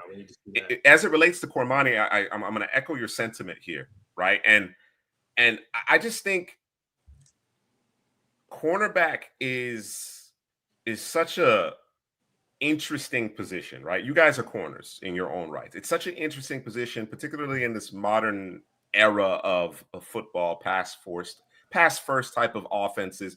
Though you see the pendulum swinging, you see more teams get more physical, get more downhill. I think you still got to have guys who can hold up on the boundary. And again, Cormani's head on straight. There's no question about his talent. There's no question about his ability. He even got a little run. Right, he was just kind of thrown into action because of some injuries while he was at Colorado, and you can see, right? Okay, he's a freshman, right? His body isn't quite developed yet, right? He's lanky. He doesn't necessarily, you know what I mean? He's still trying to figure it out. And again, there were some accounts that he wasn't in his playbook. He wasn't necessarily putting in the time. I think that experience, right, that fallout, it seemingly got him to kind of rededicate himself. So we got another offseason to get bigger, stronger, obviously understand the mental part of the game, take a step in that department. The reason why I think he belongs on this list is because, again, it's relative to the expectation. As you mentioned, Drew, the expectations for this team overall. McClain has to play at a high level if the Gators are going to save your boy's job. That's the way I look at it. That's the way I look at it. You know what I'm saying? He's a part of the math equation, right? He's a part of it. He's absolutely a part of it. He came in because like you said, he was thin. You know what I'm saying? He came in, he gained some weight for the Gators, and seemingly he was lighting it up in the spring, bro. So I think that the Gators got the guy that Miami and Colorado thought they were getting. I think he's that guy now. Now you got to put it out on the field on Saturdays. Yeah, definitely. And as it relates to those teams, you got to develop these guys. Now there's a certain level of accountability that has to come from the athlete as well. You know what I'm saying? And hopefully for his sake, it does seem this way. He's growing up. So now go out there and demonstrate it. So Cormani McClain comes in 8th overall in our top 10 draft prospects with the most approved ahead of the 2026 NFL draft. At number 7, we got at number 7. I think it's your guy here, Headley. My guy? Yes, indeed. Your guy. I don't know if it's your guy, but I'm going to call him your guy. Keon Sabb, safety from Alabama, right? Formerly of the Michigan Wolverines. He dealt with an injury last year. What are your thoughts here, Headley? Why and I'll open this up for both you, Headley and Andrew. What are your thoughts in terms of why Sabb belongs on this list? He was a transfer from Michigan, came in with some high hopes to be, the next Mikey Sanders still, man. He was in that same role there, and he transferred. He chose to transfer to Alabama, and talented player. But once he's coming downhill, he's good. He can come downhill. He can have instincts, anticipate passes, helps in the run game. But it's going backwards. That's the biggest question mark for me right now with Keon Sabb, and that's why I said let's put him on this list, man, because we have to prove that, you can hold up in coverage, have the range on the back end, because you're a safety. You're the last line of defense, so you got to be able to protect, man. So that's why he ends up on this list. Hopefully, he has a better season in the passing game than he did last year, because he's a guy that once he gets his hands on the football and he's running down the field, man, those long legs, he's hard to catch, man. He's an athlete. He could come and do things in the run game, blitz the quarterback. He could do all those kind of things. But, you know, like you said earlier, it's a passing league, man. You got to hold up as a pass defender. So we'll see on Keon's side for the 2025 season. It's running together, man. I hear you. I hear you. Yeah. I think also too, it's the defense itself, the Bama defense itself. It wasn't like, obviously Nick Saban's not there, so things are going to change. It's not going to look the same, obviously, right? You get players who left because, you know, Nick was up out of there, you know, and Keon Sabb is going to be a big part of that. So, you know, if he can put his stamp on it, you know, in terms of what Headley was telling you about who Keon Sabb is, at least the positives, you know, you might have you a guy, right? And if he can kind of, you know, average out or maybe improve, you know, that you know, the coverage ability, right? Then, you know, the sky's the limit for him, bro. You know what I'm saying? You're playing at a powerhouse school, and you went from one powerhouse school to another powerhouse school, and both schools are, you know, good, known to, you know, produce secondary players, you know, and so hopefully he comes back healthy and he hits the ground running, and he improves this defense, and he puts a stamp on it, bro. Like, you know, when we talk about Bama secondary in terms of that safety, star position, there's guys, bro. There are guys. Yeah. There's a list of guys year after year after year, and you could be the next one, bro. Like some guys might get a little bit more push and love because they play that particular role because of the previous guy, right? And so you get a little bit more cachet, if you will, right, over another guy from a different school that's not necessarily known to produce those players. Yeah, and I think that's a great point, because there's a certain expectation that comes with that role because of the lineage of the players that have come before you that played that role. You know, you think about Minka, you think about Brian Branch. You know what I'm saying? Like you gotta perform, bro. You gotta perform, and those are do it all safeties, right? And as Headley mentioned, there's certain areas of the game that Sabb, you know, clearly he excels at, and others that he's gonna have to improve if he wants to kind of hold up that legacy and be thought of in that same kind of vein as some of his predecessors at that star position. So it'll be interesting to see how that all plays out. But Keon Sabb comes in number 7 on our list here of the prospects, top 10 prospects with the most approved. At number 6. Here comes the hate. At number 6 is hate. Hate, bro. Yeah, it's hate, bro. It's hate. Yep. Oh man, it is Drew's guy though. It's Drew's guy. That's why he feels like it's hate. That's why he feels like it's hate. So when you had put it in the chat, right? I seen it. I was like, you know what? I ain't even gonna argue here, bro. I'm gonna argue. I'm gonna get on the side, bro. I'm gonna argue, bro. Because this ain't legitimate, bro. Now it's a little bit legitimate. I probably would have dropped him to probably 10 if we wanted to do that. Maybe 11, just outside of it. Because I don't think this is all his fault, bro. No, you know what I'm saying? I know it isn't. You know, it isn't. We talk about accountability and being at fault and taking responsibility, right? And there's plays that he's left on the field, things he could have done better. But to me, it's them damn receivers, bro. And what's scary is, which I need to pull up the roster. Like, what was your boy the tight end last year that got drafted? Tyler Warren. I mean, he ain't there, bro. So what are we doing? Okay. Because Julian Fleming was supposed to be the guy, bro. Julian Fleming was supposed to be the guy. Hey, they brought in my guy from USC, Kyron Hudson. I think he might be the best receiver on the roster. I think that'd be the guy that he need to connect with. They got two transfers. Devontae Ross from Troy. Not familiar with him all the way, but I know he's Hudson. good. But we talked about him. Okay. We talked about him as being one of those standout performers, like on a weekly basis when we were in season. He's one of those guys. Yes. He's one of those guys. All he got is receivers now, Drew. Okay. He got his receivers now. Listen, y'all answer the question, bro, because he can't. Y'all ever seen the clip? I know y'all probably seen it with The Simpsons, bro, where Bart was playing quarterback and he was telling Buddy I think it was Bart or maybe it was Nelson. I don't remember, but he threw the ball and ran up and like.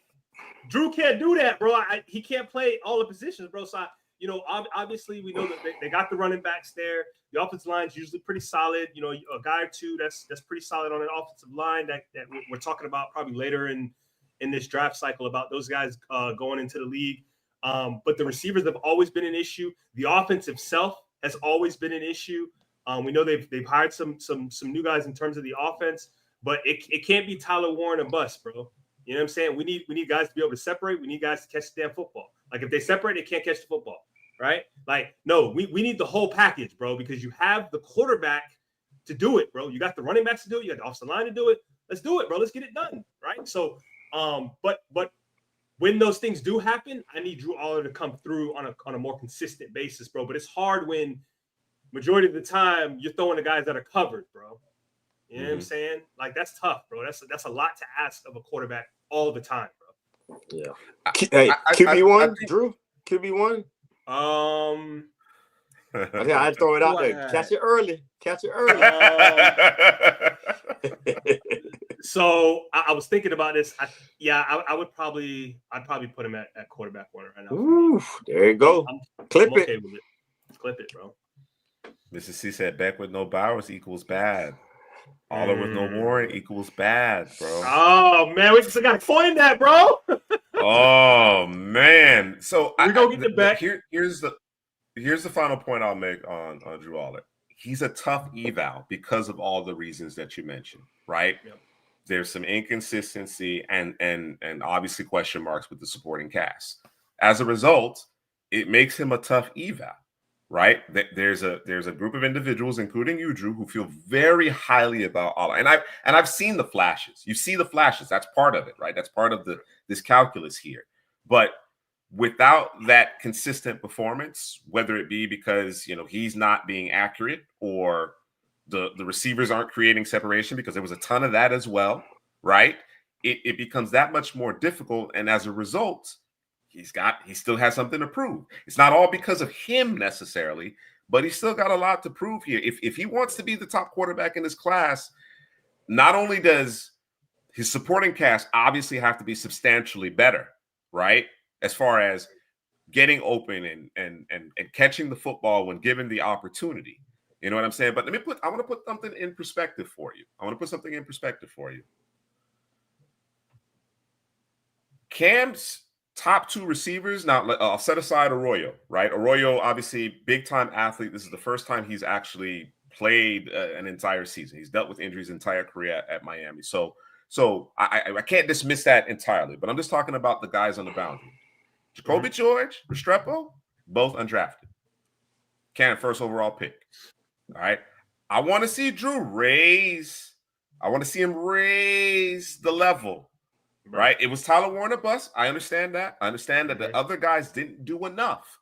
But to be that guy, you got to raise. Bro. You got to raise play.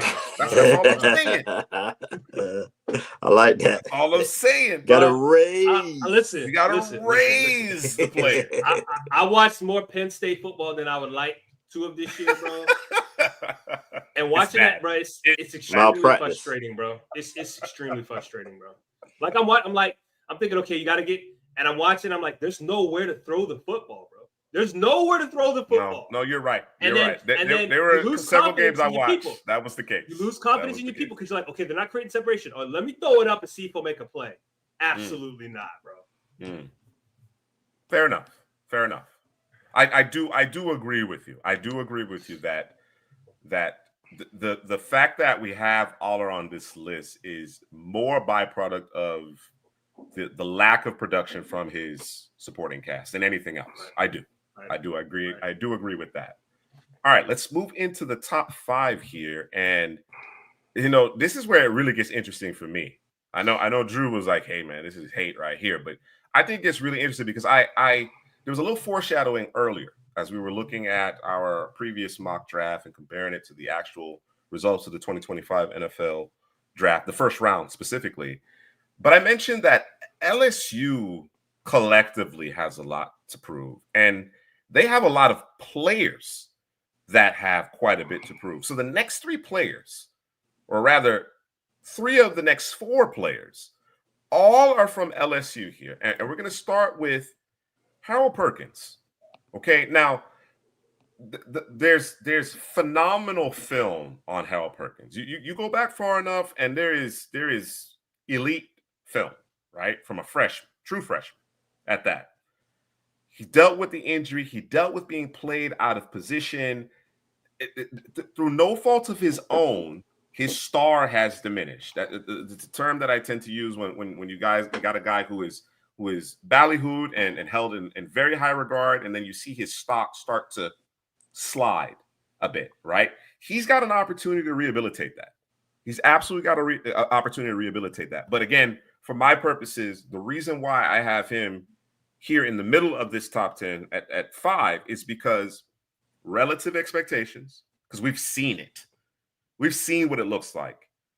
You know, coming from the prep ranks, coming from high school, entering major college football in the SEC and being a dominant force. We've seen it, right? We've also seen it not look so great because we're not sure what LSU is trying to do. I don't know if they're just trying to get their best 11 on the field. They're not seemingly deploying him the right way. And then, of course, there's that projection aspect of things on top of the injury. So now you're talking about a player who's more of a tweener, right? Some teams shy away from that. Some teams, basically, they're going to look at Harold Perkins. They're going to say, he doesn't have the measurables that I want because he's an edge rusher, not because he's a hybrid off-ball linebacker and an edge rusher, but they view him as an edge rusher, but he doesn't have the measurables for it, doesn't have the frame for it, right? Or there'll be other teams that they don't value the off-ball linebacker. You understand what I'm saying? They tend to go the veteran free agent route or the later rounds in order to address the second level of their defense. So I find Harold Perkins to be in a very unique situation here. And then, like I said, to top everything off, he's coming off of an injury. So that's my spiel as to why I think he has a lot to prove here in this upcoming season. What are your thoughts here? Yeah, he got a lot to prove. Most definitely. Like you said, how he came in at the beginning, right? And right, the injury, and to me, I think one of the most important players that for his future is going to be Jalen Walker that the Falcons just drafted, right? If Jalen Walker can have success in this league, and then Harold Perkins add on a couple more pounds, gets a little stronger, because they're very similar in size. You know, they're 6'1", 6'2", the highest, the tallest. I think Perkins maybe put on 20 more pounds to get to where Jalen Walker is. But, you know, these are twitchy football players, kind of the hybrid type of guys. What is he? Is he an off ball? Is he an edge? Like, he's one of those special, versatile chess pieces, man. So if Jalen Walker can have success in the league and Perkins comes back healthy, adds more strength. I think strength is the biggest thing for him. Not just in the run game. Obviously, in the run game, he needs to get stronger. But also in the pass game to add more of a bull rush to his repertoire as well, speed to power to his repertoire, because he's twitchy, he can get around the corner, change of direction ability. He has all that in his bag. But, you know, he has a lot to prove because the strength, putting on more weight, and also just coming off of that injury as well. So, yeah, Perkins is a guy that I circle. I'm going to be watching him and his brother this year. And I'm hoping for the best for him, man, because what he does, you can't teach it. The special ability he has to get close to the ball carrier or to the quarterback, no one can do it like him. So he just got to add a few more tools to his toolbox, and I think the sky's the limit for Harold Perkins. Agreed. Absolutely. The concern for me here is and you had talked about it 2 different times, Juice, in terms of LSU and we talked about this before in the past seasons with the coaching. Brian Kelly, like, ain't we known for this? Ain't we known for pulling in the talent, but not necessarily like we get all the ingredients, right? To make a 10-course meal, and we walk out the door with you know what I'm saying, Cheerios and not cooked ramen noodle, like, you know what I'm saying? Like, it's you like, bro, we just bought $600 worth of groceries, bro. Where's the food at, bro? Like, what's going on, bro? It's not here, bro. That sounds like my house, bro. We gone in like 4 days, bro. Back at the grocery store again, right? So my concern for him is it's everything Headley was saying in terms of who he is as a player, all the things that, you know, he needs to work on. But my biggest concern is, one is how they see him, how they're going to deploy him. Because when I watch his brother, bro, Ole Miss, we know what he is. And by the way, he's about 10 pounds lighter, but we know what he is, and we use him in that manner consistently, right? So, again, when we talk about these tweeners, it gets a little scary. And for me, I think tweeners need to start thinking about either I'm going to gain as much weight as I can and kind of shed that tweener tag, moniker, or I'm gonna be a monster, bro. Like you or go to a school that understands what you are and is gonna use you that way, right? Just because it's a big name school don't mean they gonna because Harold Perkins' first year, we knew what it was. He's on the field, bro. Watch the hell out, bro. Any year after that, bro, I think they just started adding stuff to his plate, and it just becomes, he starts to slow down. He's not as fast, not as quick. And hey, is he okay? What's really going on with him? And it's, you know what I'm saying? Like coaches like to, hey man, you come in and we're gonna spoon feed you instead of throwing the whole playbook at you. Okay, now we're on the next year. All right, now we're throwing the whole playbook at you, and then guys freeze up. You know what I'm saying? I was going to use something else, but this kids watching the show. Yeah, you know what I'm saying? Kids friend. Yeah, no Diddy, bro. No Diddy. Yeah. So we'll see. I mean, it's another year in the system. He's coming off of the injury. I think he's going to be the guy we want him to be. But again, I think like Headley said, his draft stock, let's say he has a little above average or, a superstar season. If Jalen Walker goes out there and balls, bro, that's only going to boost his stock. It's like, oh, we can get that guy and this guy. Oh, let's go ahead. Let's take care of business. MrCPrasky with referencing the coaching. Referencing the coaching. There it is. Right. I don't think it was 4 years. I think it was 3. I think it was 3. It was 3. I think it was 3. But the point well taken. Point well taken there. One final question here. Where are you playing Harold Perkins? Playing him at edge, you're playing that linebacker. Do you think you do him a disservice if you try him, in doing this hybrid thing? Like, how do you leverage Harold Perkins? And thinking about it through the prism of not necessarily what's best for LSU, but what's best for Perkins at the next level. I think. How you do it, Drew? No, I was gonna steal your points, Ellie. I was just gonna say he's in attacking mode at all times. Yeah, at all times. Like if you want to get cute and play here, play there, pick your spots, drop him back into coverage. You know what I'm saying? Because he can do a little bit of that, but no, I want him executing. I want you to go from point A to point B immediately, bro. Yeah, you know what I'm saying? It's obvious passing downs. We could throw him at the edge, let him rush from the edge there. Running downs, maybe keep him like off ball, but we still want him attacking though, because he could go sideline to sideline from that off ball position, but we can't drop him in coverage. Like you could do that, like you said, Drew, if you want to be cute or whatever, kind of trick the defense, but it got to be a few times a game, not what LSU was doing at the beginning of last season. I hear you. It sounds like best case scenario in you guys' mind is that Harold Perkins can put on some more weight. He doesn't have to be massive. But he needs to put on more weight, right? Get into that Jalen Walker, Hassan Reddick kind of territory, right? And be an edge rusher, right? He can moonlight at off ball a little bit here and there, but we want him attacking, getting upfield, getting after the passer. I hear it. All right. Fourth on our top 10 draft prospects with the most to prove ahead of the 2026 NFL draft is Cade Klubnik, quarterback from Clemson. So here's a prospect that I think is in a little bit different situation as it relates to expectation, right? And the season that he's coming off of. Cade Klubnik is coming off a very impressive season statistically.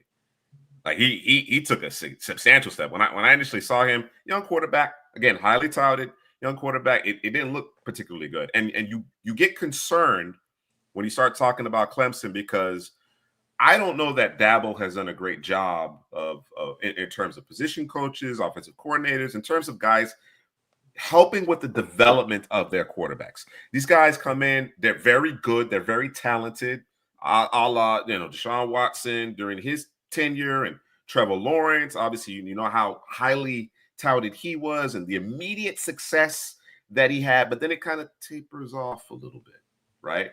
Particularly with Lawrence. Watson, not so much, but with Lawrence, kind of tapered off. And we were concerned about, or at least I was, as far as, okay, well, what are you doing, right? You know, your route combinations, do they make sense? Are you using the middle of the field? Are you attacking all the blades of grass as opposed to just outside the numbers and all these different things? And that was kind of my concern with Klubnik, is that, okay, we're going to see more of that.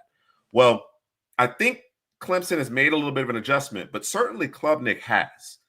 And he's really stepped his game up. So now, from my perspective, is, can you do it again? What was that? You know what I'm saying? Did you just catch lightning in a bottle, or is this who you really are? You know what I mean? I want to. That's what I want to see. That's what I want to know. That's why I have a question mark, because he is positioning himself now to be in that conversation as it relates to who's going to be the first quarterback off the board, right?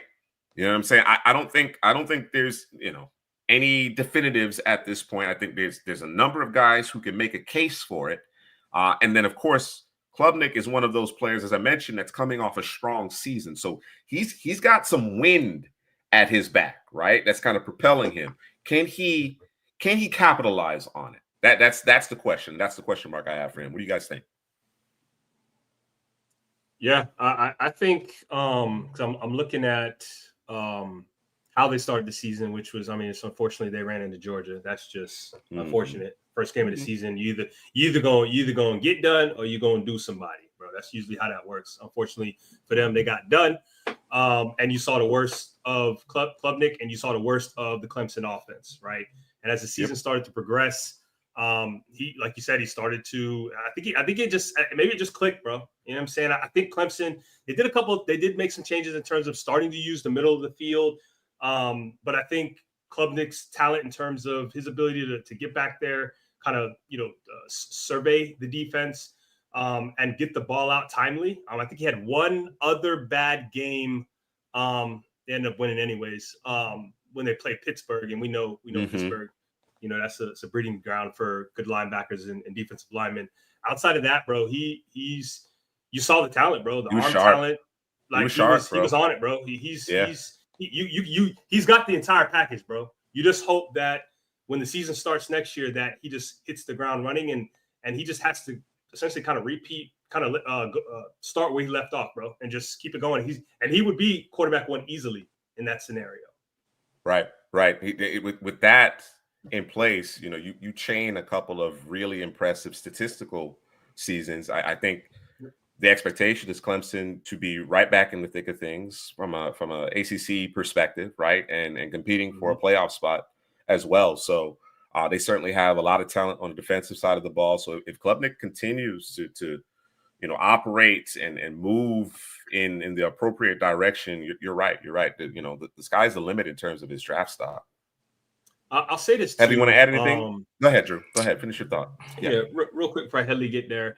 I will say this. The one thing I think I do want to see him kind of overcome is when he's playing a team that can rush the passer with the front four or can add a blitz and kind of confuse the offensive lineman. I need him to be able to, let's say it's they go from a 2nd and 3 to a 3rd and 13, that he don't fold his tent for 2 and 3 series in a row, right? Because you know what I'm saying? Like I need you to just, okay, let's next series play. We got it. You know what I'm saying? Like let's go. Right. And so it's almost like when those things happen, we got to hit the reset button. Now I don't want to hit the reset button, bro. I want you to just pick it up and let's just keep going, bro. It's okay. We're not going to get it all back in one play. It's fine. But I think that's one thing he has to work on, bro. How he deals with adversity. That's within that, from series to series, snap to snap. How are you dealing with adversity? That's a significant question mark there. Headley, any additional thoughts on Klubnik? No, I'll just say this, man. Klubnik was a guy that surprised me last season. When I watched Summer Scouting before the season started, I wasn't a big fan of his. I thought Clemson was going to have another down season. And then the game started to play. And then after the first couple of weeks, they didn't really play anybody. I know the Appalachian State was a big game for him. Florida State wasn't really competition. But then as the season went along, it was like Clemson scoring 50 points, like every single game. I had to learn the hard way. I lost some money on that. I was like, nah, they can't do this again. and he kept on proving himself all the way to the playoffs. And, some of the things I had with him before the season was just the mechanics. It needs work. He'll miss easy layups. It doesn't look like he saw the field well. And decision-making, accuracy, it waned at times. And it was just one season starting. So after 2 seasons starting now, coming into his 3rd season starting, just getting more reps, getting more experience. Yeah, he's a guy that's rising. And he does have more to prove though. But for right now, I have him. I got him in my 5. I put him in my top 5, but he's not top 3 yet for me. He's still got to prove it to me some more, man. Before I crown him. But excellent season last year. Only 6 interceptions, 36 touchdowns. So. Yeah, man. Clemson's another team, kind of like Texas. There's a lot of talent there, man. Guys that stayed around, that's been there for a while. They're not really big in the transfer portal. They kind of develop guys. And yeah, man, all these guys are now juniors and seniors. So we'll see what Clemson does this year.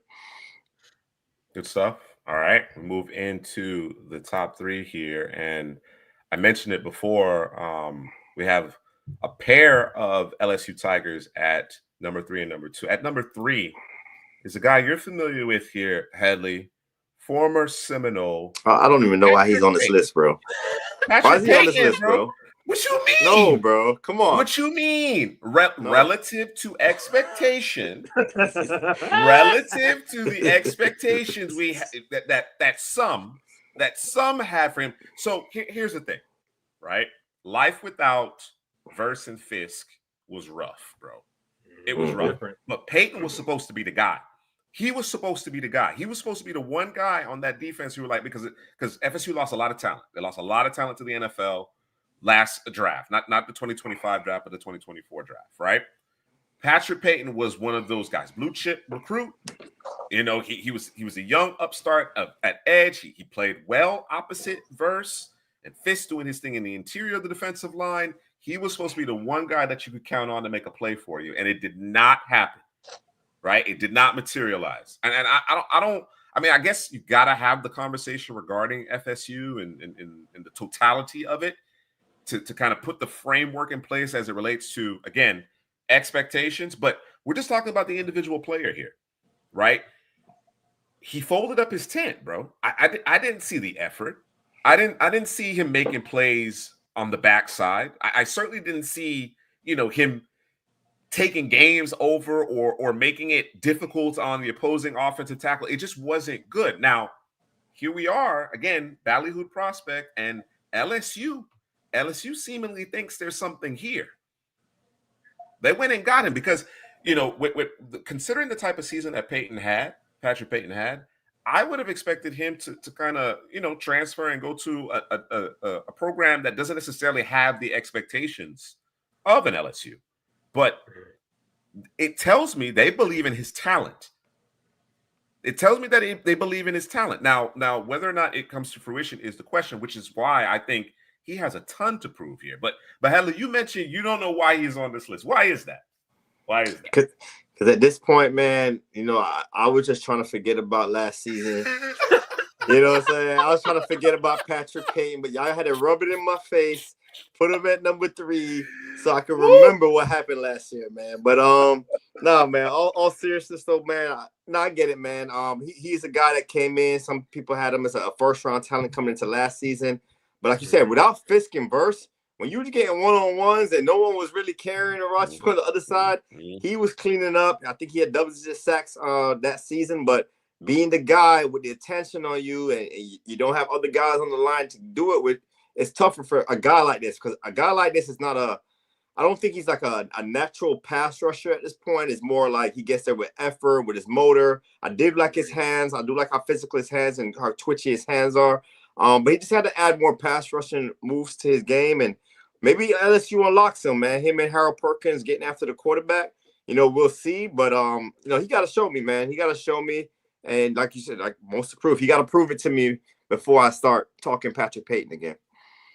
Yeah, some people were talking reckless. We're talking about national draft analysts. We're talking reckless about Patrick Peyton entering last year. You could see that he wasn't in our mock draft. If you had tuned in a bit early, he wasn't in our early 2025 mock draft. And part of it was we wanted to see what type of player he would be when he doesn't have Jared Verse opposite him, when they didn't have a litany of NFL caliber players on the defensive side of the ball with him. And like I said, I winning is contagious, losing is contagious, bro. Yeah. You know what I'm saying? And you could see it in his play. You could see it in his play. The effort, the tenacity, just waned. So I wonder, can he kind of find that again, playing with better football players around him? That's the expectation here at LSU.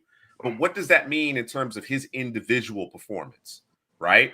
And now that I've seen it, now that I've seen what it looks like when you don't necessarily have a dog opposite you, here you are going back to a situation that could rehabilitate your draft stock. But what type of player actually are you? You know what I'm saying? Are you? It seems like you're more of a Robin than a Batman. That's the way I view. That's the way I view it. And I want to shoot him some bail because FSU wasn't good, but we didn't know they wasn't good till a couple of weeks in the season, and you wasn't even available when you didn't even know when FSU was. We got all these transfers coming in, and we just reloading. And okay, well, where the hell were you when we thought y'all were good, bro? Because that's where I'm at, right? Yeah, I want to shoot you some bail, but I can't, bro. I can't because at the beginning of the season you wasn't ish, and at the end of the season you wasn't ish. So. Would a real Patrick Payton please stand up? And right now, that guy right now is the guy that has to have other players on the team. Like, he can't carry the defense. He can't be that guy on the front seven. Like, I need to be a part of that. I'm a part of the rotation versus being the guy, right? That's what it looks like right now. Now, again, like you said, he might end up being that guy again. Maybe FSU, the atmosphere was awful. Right, and we're unaware of that. Perhaps, and so that just messed up his psyche. And if that's the case, then day one, I need you to show me when it's time to play. Whenever LSU plays that first game, bro. Right, that first game, Death Valley at night. You know, I need you to put up numbers. I need you to put up numbers. Here's the thing, though. As you look back at Patrick Payton in 2024, it wasn't like they were sliding protection to him, bro. It wasn't like teams were game planning to mitigate the damage that Patrick Payton was going to create. You know what I'm saying? Conversation if that's happening. It's a completely it is. And again, we're trying to figure out what was the real reason behind that. You know what I'm saying? What was it? Disillusion because of the coaching situation, or was it truly a byproduct of the fact that you didn't have dogs opposite you occupying teams? But again, I don't recall just seeing him getting chipped consistently. You know what I'm saying? Or having that tight end lined up over him on top of the tackle. I think teams just line up and they were like, okay, we're gonna just punch y'all in the mouth. And Patrick Payton didn't punch back, even if the rest of the team, real dogs, real alphas, right? Because again, they were national draft analysts saying like this is a top 10 guy last year. You know what I'm saying? Like he got the length, he got the the measurables, he looks the part. He's just going to keep getting better and better. But even if the team collectively is struggling, and I know it weighs on you. It's very difficult to play at your best when your team doesn't actually have a shot. But if you're that guy, you still gonna get yours, bro. If you're that guy, you still gonna get yours. We're still gonna hear your name, even if it doesn't reflect in the actual box score. We're gonna hear your name on Saturdays. You know what I'm saying? And after that first game, I didn't hear it. You know what I mean? And that's unacceptable. So Patrick Payton obviously has a lot to prove. He's the second entrant from the LSU Tigers in this list, and I got another one here. And I think by this point, most probably are already aware of who it actually is. If I can just find him. There he is. Grant Nussmeier. I want to go straight to Headley on this one. Because, again, there were NFL draft analysts. I'm going straight to Headley on this one. There were NFL draft analysts saying this is QB1. They said it with a straight face. This is QB1, bro. Yeah. All right, set it up. No, go ahead. I clearly didn't agree with that. Doesn't seem Nussmeier agreed with that either. So what is it that Nussmeier needs to do? What does he need to do to prove that he is actually QB1? Be more consistent. To me, that was the biggest thing with him last season, man. It's like Mr. Jackal, Dr. Hyde, and Mr. Jackal kind of thing, where he's just one. No, you hit it. I said no, it you right. said it. No, you didn't say it right, but that's exactly what No, it's good. It works. No, we're gonna let it ride. let it ride, man, because it was just like one half is like, okay, this guy's a top quarterback in this class, and then the next half is like, and it alternated, man. Sometimes he'll do it in the first and fall off in the second. Fall off in the second, do it in the first. I think I said that twice again, but yeah, you know what, man. He's just a he's just a guy, man, just not consistent all the way. I'm trying to find my notes on him, man. That's what I'm trying to find on him, man. But to me, I thought that he's more of a pocket type of quarterback. He's not he's not the athletic guy that's going to do a lot with his legs. He has to kind of win from the pocket, so you got to be protected. I thought LSU line was a little bit inconsistent throughout last season, so maybe that has something to do with it. But yeah, man, just being more consistent and just finding guys. He got a good arm, man. He got a good NFL arm, and like I said, sometimes he wows you. Then the decision making, the bad decisions comes in when he starts to throw it into coverage and kind of lose you the football game. You can't be this high and this low. You kind of be even keel, and then towards the end of the game, raise the level. The players around you, but he just didn't do that consistently last year. So that's why, to me, he's a guy that has a lot to prove. He's not in my top 3 quarterbacks right now. He might be outside the top, maybe 4. I might have him like 4 or 5, but right now he's not a top 3 quarterback in this class for me. Yeah, bro. MrCPrasky not giving him that excuse. He said he got 3 NFL linemen in front of him. There you go, bro. He did. It was just the tackles were a little inconsistent. Little shaky at times. Yeah. Yeah, bro. This guy here, bro. I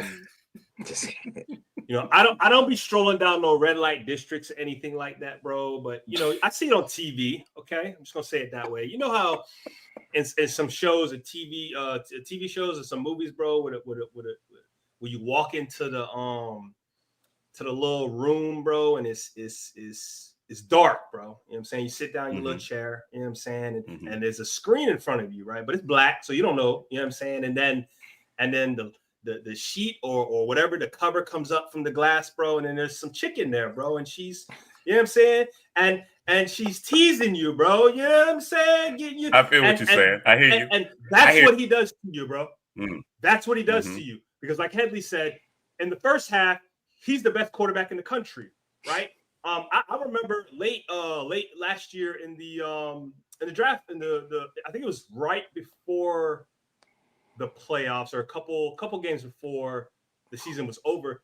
People were talking about he's quarterback 1, and I'm like, yeah, in the first half. I remember of this game, he looked like a monster, bro. Like, first half of this guy, game, bro. You know what I'm saying? And then the second half shows them like, who the hell is this guy, bro? Like, did someone kidnap him and replace him? Because he starts to almost, it's almost Jameis Winston's like, it's just not as awkward, bro. You know what I'm saying? And it's bad, bro. And it's crazy, bro. And he'll do like these. I've seen him do some of the stupidest things. Hold on to the ball well beyond when he's supposed to get rid of it, bro. Just get rid of it, bro. Take a 15-yard sack, bro. Who are you, bro? What is happening, bro? You have plenty of time to look and see it's not there. Get rid of the football. Play the next down. Instead of being on 2nd and 10, we're at 3rd and 25. Why, bro? Why?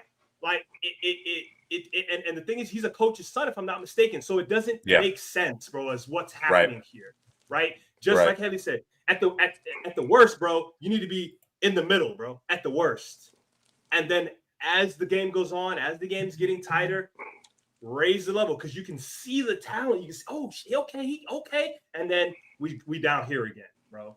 And he's lost some games this year because of the shenanigans, bro. So he's rightfully so at number 2, bro. I mean, I could see him being at number 1 because of the tease factor, bro. Yeah. Dr. Hot and Mr. Jackal, bro.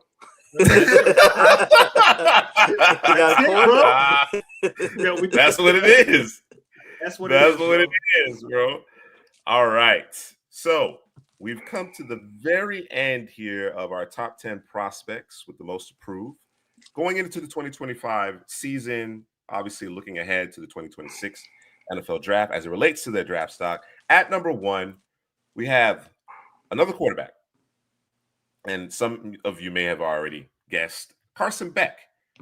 Carson Beck, again, at this time last year, even we had him as a top quarterback. Now, do I think we had the same level of conviction that some others may have had? No, not necessarily. But Beck was trending in the right direction as it related to him being a first-round selection last year, coming off of his 2023 performance. Obviously, he had the big bowl game, so on and so forth, right?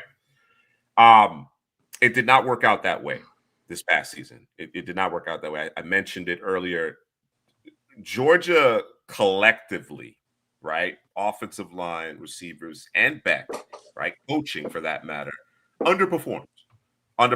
There were instances where Carson Beck could not have put the ball in a better spot, and receivers just did not make the play, right? I think Georgia was among, if not led the country collectively in terms of drop passes.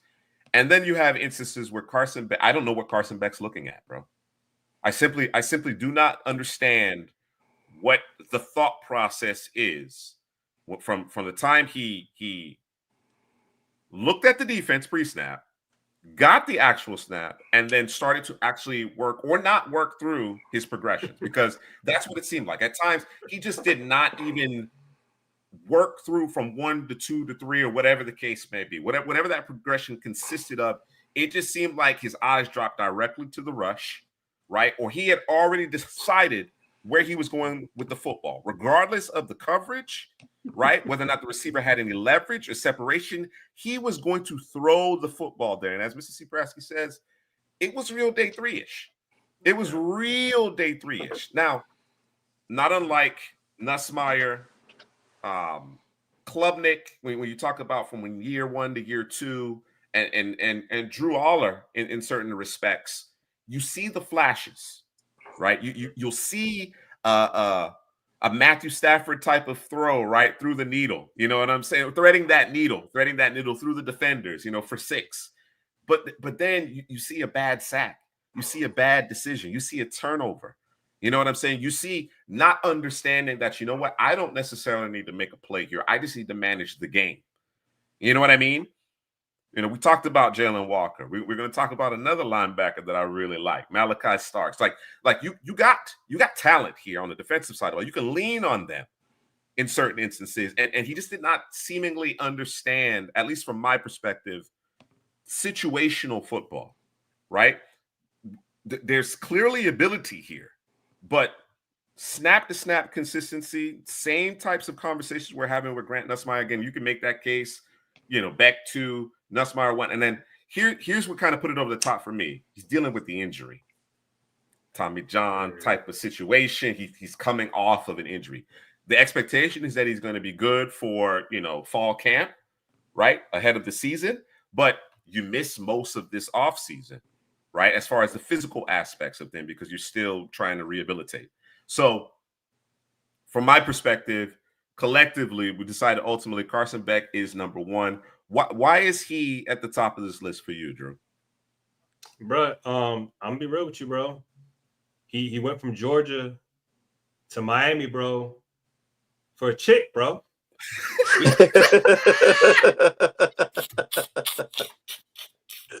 Hey, listen, that's real talk. That's what's going on, man. Listen, you didn't know? You didn't hear? Nah, I ain't know about you that. didn't hear? And they're not together no more, bro. Hey, Ooh. They said, hey, Cold world. Listen, Headley. They say he's seen what they had down there on South Beach, bro. He said, They "Oh say, man, they say he's what seen am I it, doing?" and it was like, yo. He might not recover from this, bro. Right? How you know he gonna recover from this? It's his whole mental gone, bro. No, but in all seriousness, Oh, no, I man. mean, you kind of broke it down, but one of my biggest concerns, and this I don't think ever got addressed. Now, this may get addressed because of the style of offense he's going to be playing in. My biggest concern for him was, one of the biggest concerns, is his ability to see over the middle of the field when rushes are coming up those A gaps, bro. Like, he is terrible at that, bro. Yeah. And it affects him in ways that it really shouldn't. I don't understand it. Like, you can clearly see the rush is coming in the middle of your offensive line. Obviously, the offensive line wasn't the greatest. They were dealing with injuries, but he compounded the crime by either throwing it up in the middle of the field or taking the sack, bro. It was bad, bro. And he had some routes that he could have just got it over to that guy, and he just, for whatever reason, like you say, hey man, I'm gonna do a Drew and Madden, bro. I'm going to this guy right here. I don't care what the defense is. I don't care what the call was. I'm throwing it there. It doesn't matter, bro. So, I think that might be alleviated or reduced because of the offense he will be playing in, because I think it's a little bit different than what they're doing over there at Georgia. Plus, he'll probably have a little bit more confidence in terms of the offensive line, one, and the players around him too, because that can really compound. That can really get into a quarterback's head. So maybe the hero ball will come down because of that. And you think about it, he lost Lab McConkey and Brock Bowers the year before, right? So now you're coming into this Georgia offense without those two guys, two talented football players. We're seeing what they're doing in the league right now. And you don't have that. Oscar Delp hasn't really panned out all the way yet for them. They had a couple of other transfers come over to Georgia, and it just didn't work out for him. And where you have to be the man now. Now I have to carry this football team. And it didn't work out for him because of, like you said, decision making. He put the ball in danger a lot. Just the accuracy, even the simple passes that you just see him miss sometimes. The pass ball placement, ball placement, definitely ball placement. So I think it just torpedoed his season last year. I do like the fresh start for him. We'll see what he does. You said the injury; he's coming off of an injury, so we'll see, man. But that new news I just got, man. I don't know about the mental right now, man. I gotta. Hey, you what MrCPrasky said, bro? He said he had an uncle that went from Alaska to the University of Hawaii and quit after his sophomore year, bro. Couldn't deal with it, bro. And listen, dangerous out there, bro. Dangerous. Listen, Peach State got them things too now. It's just a different ball of wax on South Beach, bro. It's just a different animal. You know what I mean? And what Drew's saying, I mean, obviously we're having some fun with it. It's true. There's a mental aspect of it. It's your head in the game, right? Are you focused on the right things? You know what I'm saying?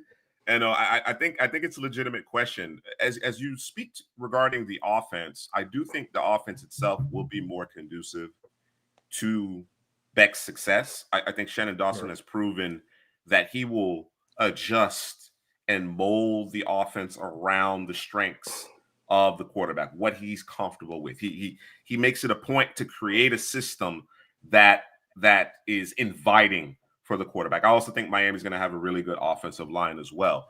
MrCPrasky, you asked, who did the Canes have at receiver? Didn't bring in CJ Daniels from LSU, right? But it's the young guys. It's Elijah Lofton at tight end. It's freshman Malachi Tony, and it's JoJo Trader, bro. And I'm telling y'all right now, JoJo Trader's gonna be a monster, bro.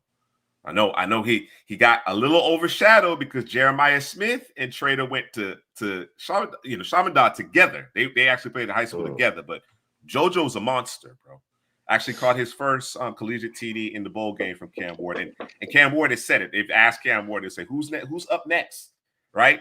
You talk about I mentioned Jacoby George and Xavier Restrepo. JoJo Trader is substantially more talented than those two guys. Substantially more talented. So I think there'll be some bumps and bruises because it's a young group, but from a talent perspective, I think they have the guys. I think they certainly have the guys. So it's going to be on Beck. I think Miami's going to be able to run the football. It's going to be an improved defense.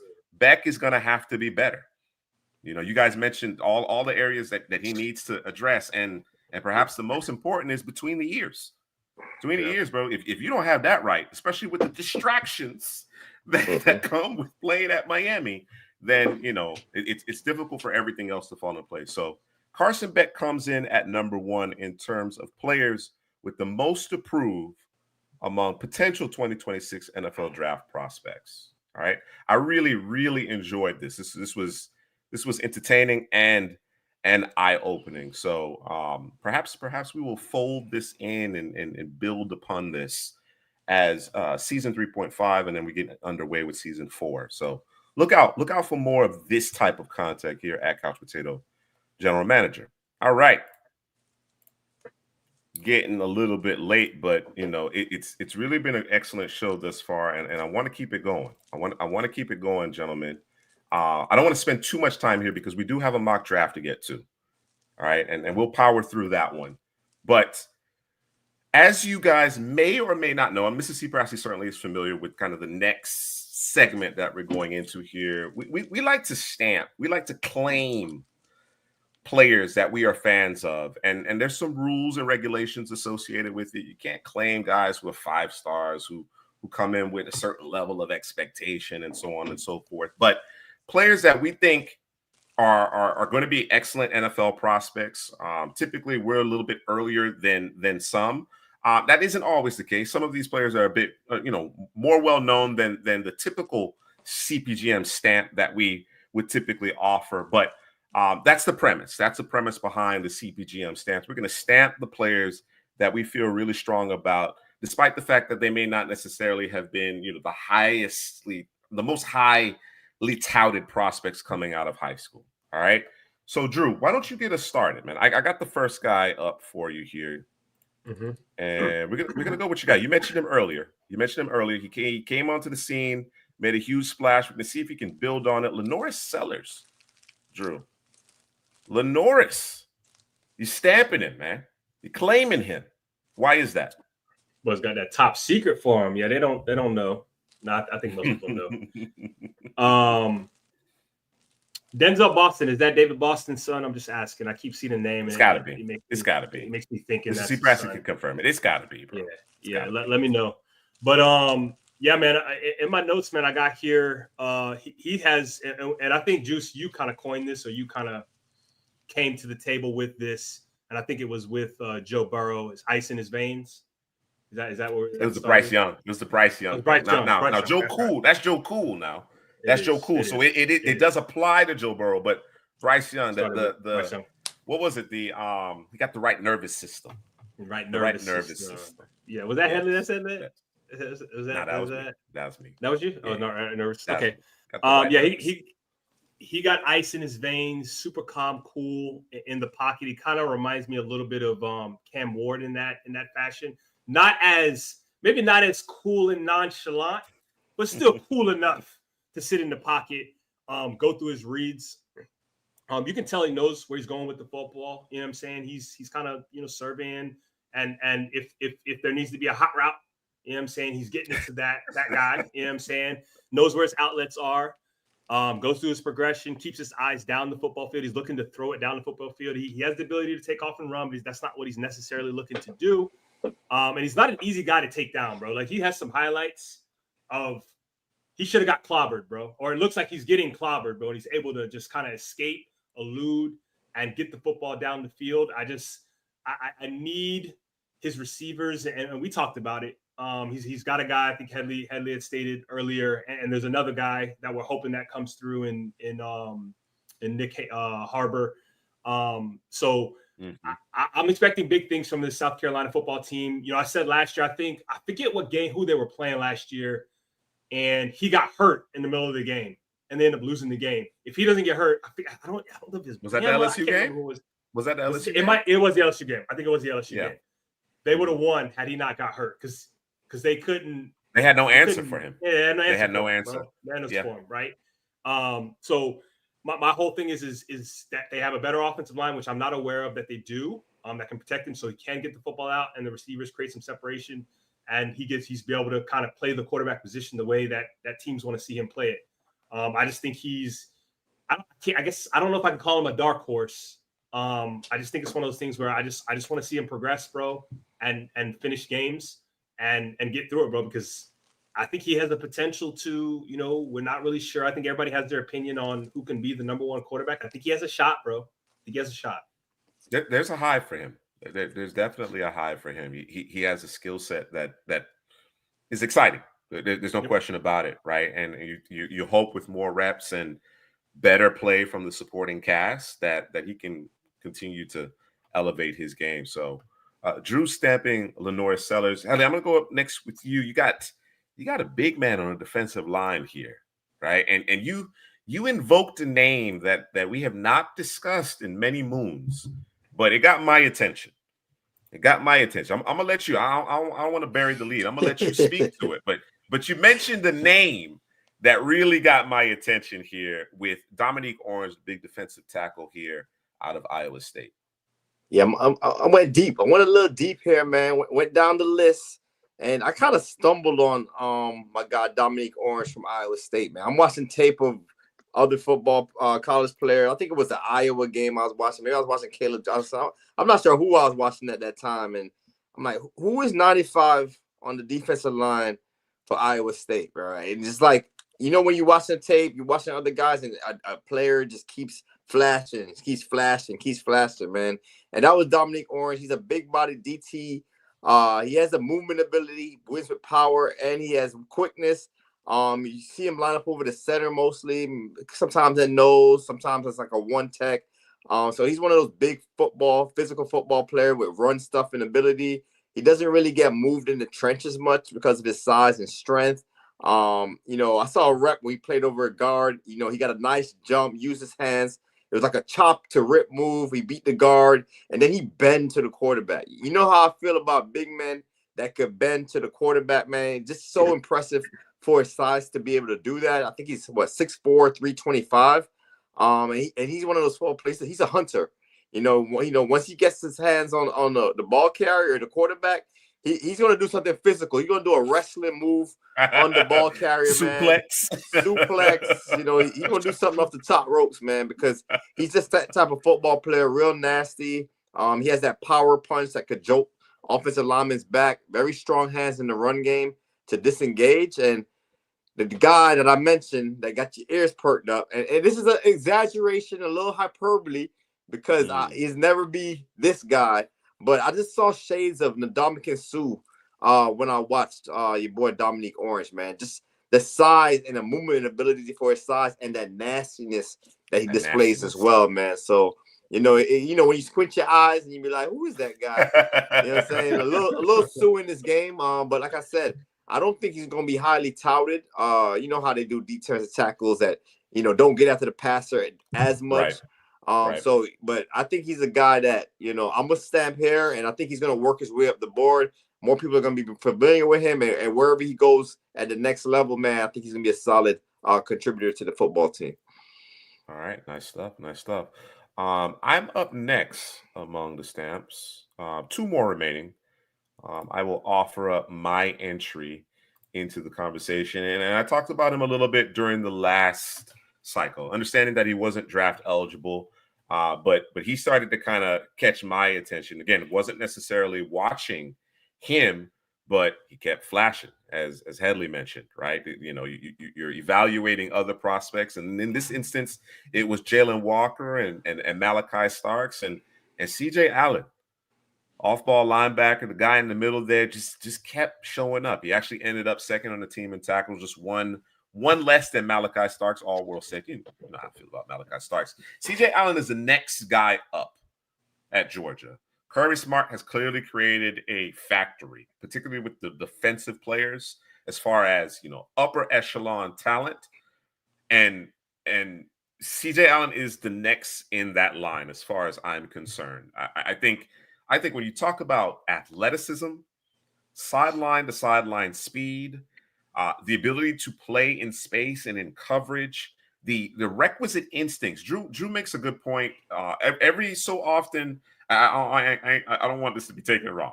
Drew makes this particular point every so often, right?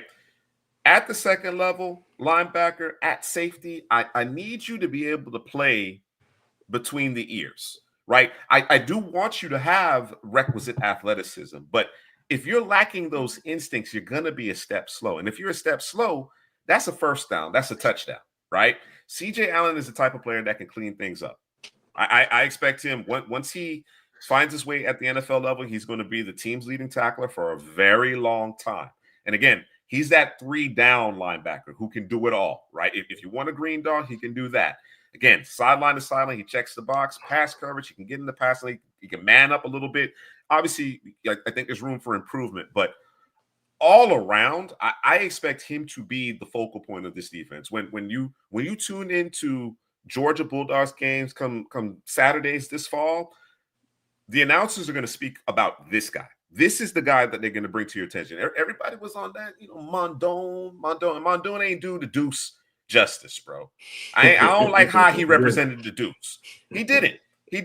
CJ Allen was a better player than he was last year, and I think he's going to continue to be a better player. So I'm going to give a stamp here to one CJ Allen, the linebacker here out of Georgia.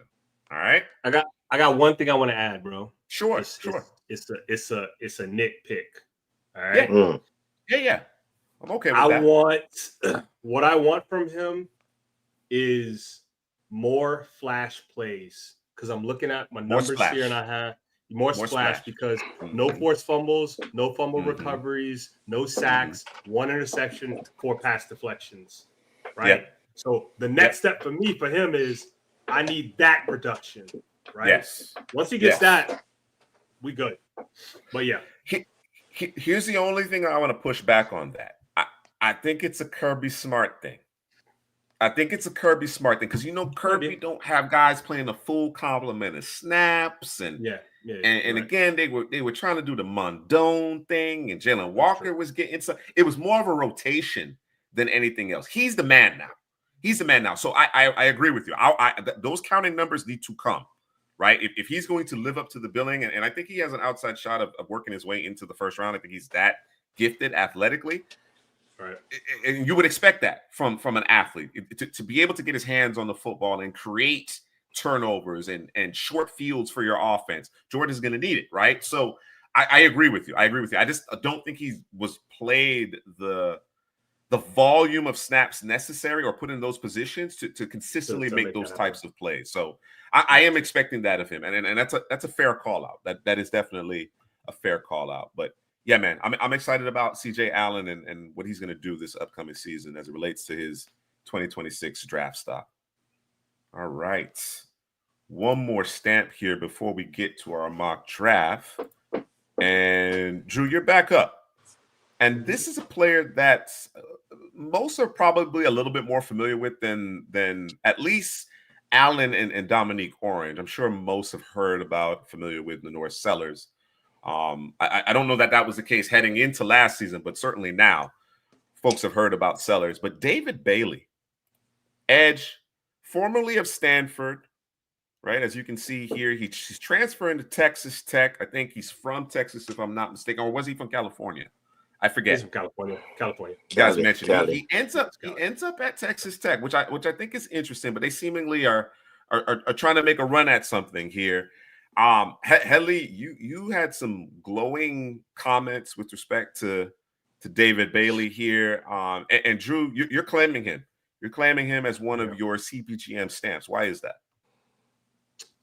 Yeah, man. So I pull up the tape, bro. And first of all, I was looking at a different player. I was like, this can't be the guy. Like, this guy ain't on the field, bro. Like, what's he's supposed to be the guy, bro. This dude ain't on the field. We 7 plays into the game. I'm like, is he hurt? So I'm Googling and saying, was he hurt? Like, not. And he's got numbers for the game. So I'm like, okay, well, he's got stats for the game. So, as soon as he gets on the field, bro, it's a sack, bro. Or it's a hurry. And I'm like, why is this guy not playing, bro? It's insane, bro. And I don't know what to call it, but I know in baseball they have like the what is it called? Designated hitter? No, when you designated player. When you play versus when you don't play. That number they give, I can't remember what it's called. Is it WAR? Oh yeah. Wins above replacement. Wins above replacement. Yes, there we go. Yeah. There we go. Yep. I don't know how to work that stat, or not a mathematician, but right. I gotta think that, first of all, Stanford did this guy. They were, whoever the defensive coordinator was, whoever's in charge of the rotation. There's no scenario where I'm taking him off the football field outside if he's tired or injured, bro. Because every time he's on the football field, he was affecting the play, bro. Positive things happened for the defense, and they took him off the field for like series at a time, and when that happened, they got scored on. And I'm like, who's not running the numbers? Right. Who's not doing the analytics of this? This is insane, bro. But watching him Pull up my Bro, you don't notes even need here. analytics for that, bro. I mean, Bro, like we just got scored again. They just did a 12-play, 85-yard drive. Why wasn't David Bailey on the field? Like you don't need analytics for that, bro. I'm watching the Notre Dame game, bro. Mm-hmm. He didn't see the first 6-7 plays of the game. As soon as he comes in, he sacks the quarterback, drives over. Right? You don't see him in the entire next drive, bro. They get scored on. Almost every score that they got scored on in that game, at least in the first half, leading into the second half, is because he wasn't on the football field. So it's time to get the hell out of Dodge, bro. Okay? I know Stanford got the good academics, but it's time to go, bro, because they're doing you a disservice, right? It's terrible, bro. He probably got his degree. Yeah, I don't know. He probably got his degree, man. Yeah. Maybe he got his degree. He first thing you notice is that he's able to close quickly on the ball, whether it's a running back or it's the quarterback specifically, especially if it's the quarterback. He can beat the offensive lineman with both speed and his hand usage. He's usually first to make contact. He's got a little pace to his pass rush. You know what I'm saying? So it's not always speed and kind of take a step and kind of come like he's gonna shoot inside and then kind of come back outside. Like you can. There's a plan, bro. So whoever he's going up against, they're kind of on their heels because like I'm not sure what he's gonna offer here, right? Obviously his size, he's not a big guy. I have him here at 6'3", 240. That's a solid frame there. And my concern was if he's that though. If he's that, yeah, that's true. Always got to anytime we name the numbers, we got to say right. We're not sure. So if he's that, my concern was maybe they were kind of keeping him off the field when it was time when it was an obvious rundown. But for me, I don't know that he was swallowed up or covered up. I think he did an admirable job, you know what I'm saying, in terms of defending the edge. But he's so effective as a pass rusher. I can't take him off the football field. And he's actually pretty good in dropping back into coverage and feeling guys out. And if a guy's crossing his face, kind of bump into him, touch him, kind of slow the guy down. You know what I'm saying? So he has an understanding of playing in space. And to speak about Texas Tech, bro, I think they got like 22 guys in the portal, and they got oil money out there. Apparently, it's an old alum. They do have oil money, bro. So they doing their Ole Miss right now. They're doing the Ole Miss of last year, bro. Loading up and go run it, bro. So it'll be interesting to see, him. I think he's gonna rise up draft boards, and we probably gonna be talking about him as one of the top pass rushers by season's end or middle of the season. You know, for the balance of the draft cycle prior to underclassmen declaring and figuring out exactly who was in or out of the 2025 class, we had Bailey in that third round area, right? And I think a lot of that was a byproduct of the fact that he just did not get a full complement of snaps, the way he was being used. So we are expecting big things from him, and Drew, rightfully so, gets that stamp out there on Bailey. Headley, was there anything you want to add on Bailey before we get into this mock draft? Nah, Drew nailed it, man. To me, he's the best pure pass rusher in the class, just rushing, getting after quarterback, dipping around the edge, flattening. Like, he has that more than anybody else I see. You could throw names like T.J. Parker from Clemson up there. Like, he's not a better pass rusher than David Bailey. I think what David Bailey has to work on now is what he's going to do in a run game, right? Using his hands. He's not the longest guy, so he got to be able to be more physical, get after it in the run game. But as far as a pass rusher, he has everything that a team needs. He has the versatility to drop back in coverage, play that 3-4 outside linebacker role at the next level. So, edge one is not out of the question. I think that's where we got him coming into this season. All right. Sounds good. That's David Bailey. All right. For our final segment of our premiere episode, season 3.5, second half draft show, we're going to get into a mock draft. This will be our first mock draft. So it's kind of like a pre-mock draft to the summer scouting. Last time we had a good month under our belt worth of summer scouting before we did our way too early mock. We're doing a way too early mock this time around. Really going to put some pressure on ourselves here to figure out these first 32 selections. All right. So with that said, let's get this underway. All right. Let's actually move us, bring this a little bit better. We don't need any I don't know what this is. Can I get rid of this? guess not. All right. Well, she'll just have to stay there. All right. We got the Saints, the top of the draft. So the expectation here is that the Saints aren't going to be very good. I think that's a reasonable expectation. Of course, there are some that are encouraged by what they see from Tyler Shuck. You have to show me. At any rate, they're picking first overall. What direction do we go in here with the Saints? Tank for Arch, bro. Tanking for Arch, bro. Arch. Archie Manning. Listen. Arch plays for his grandfather's Saints, Archie's Saints. So I like it. I'm okay with it. That's an easy selection, bro. Let's do it. Yeah, I think to your point, Drew, you made mention, depending on who or where he might land, whatever the case may be, Arch maybe say like, listen, man, I'm good. Or you know what? Let me enter my name into it. I think he certainly would play for the Saints. So Arch Manning to the Saints. All right. Looks like Cleveland is up. Got 2 top 10 picks here. So obviously they traded out of the 2-hole last draft here, ultimately passing up on Travis Hunter. Of course, added quite a bit of additional draft capital. They took Mason Graham in the first round. What do you do? What do you do based on what they've done this past draft 2025? There's a question mark in terms of, okay, do I go back to the well as far as quarterback is concerned? Do you think Shedeur has done enough to prove himself at this point? What would you do if you're the Browns? No, we're not going quarterback, bro. No, we're not doing it. Our assumption is that Shedeur going to be the guy. So quarterback is not, to me, an option for them here. Looking here, just looking at this roster. I don't know, bro. What you thinking? You think quarterback, Juice? I mean, I think best case scenario. Best case scenario that Shedeur is the guy. I think he's the most talented player at the quarterback position on that roster. We could be looking at a different coaching staff, a different GM from now. All I'm acknowledging is that I don't know that that's going to be the case. Even if Shedeur acquits himself well, if they got 2 picks in the top 10, that means they didn't have very much success. So despite the flashes, because we're not going to get a full 16 games, full 17 games from Shedeur. That's not going to happen, right? So let's say we see him for a month. Is that enough? Is that enough to say, okay, we're not going to take a quarterback with one of these 2 top 10 picks? I don't know.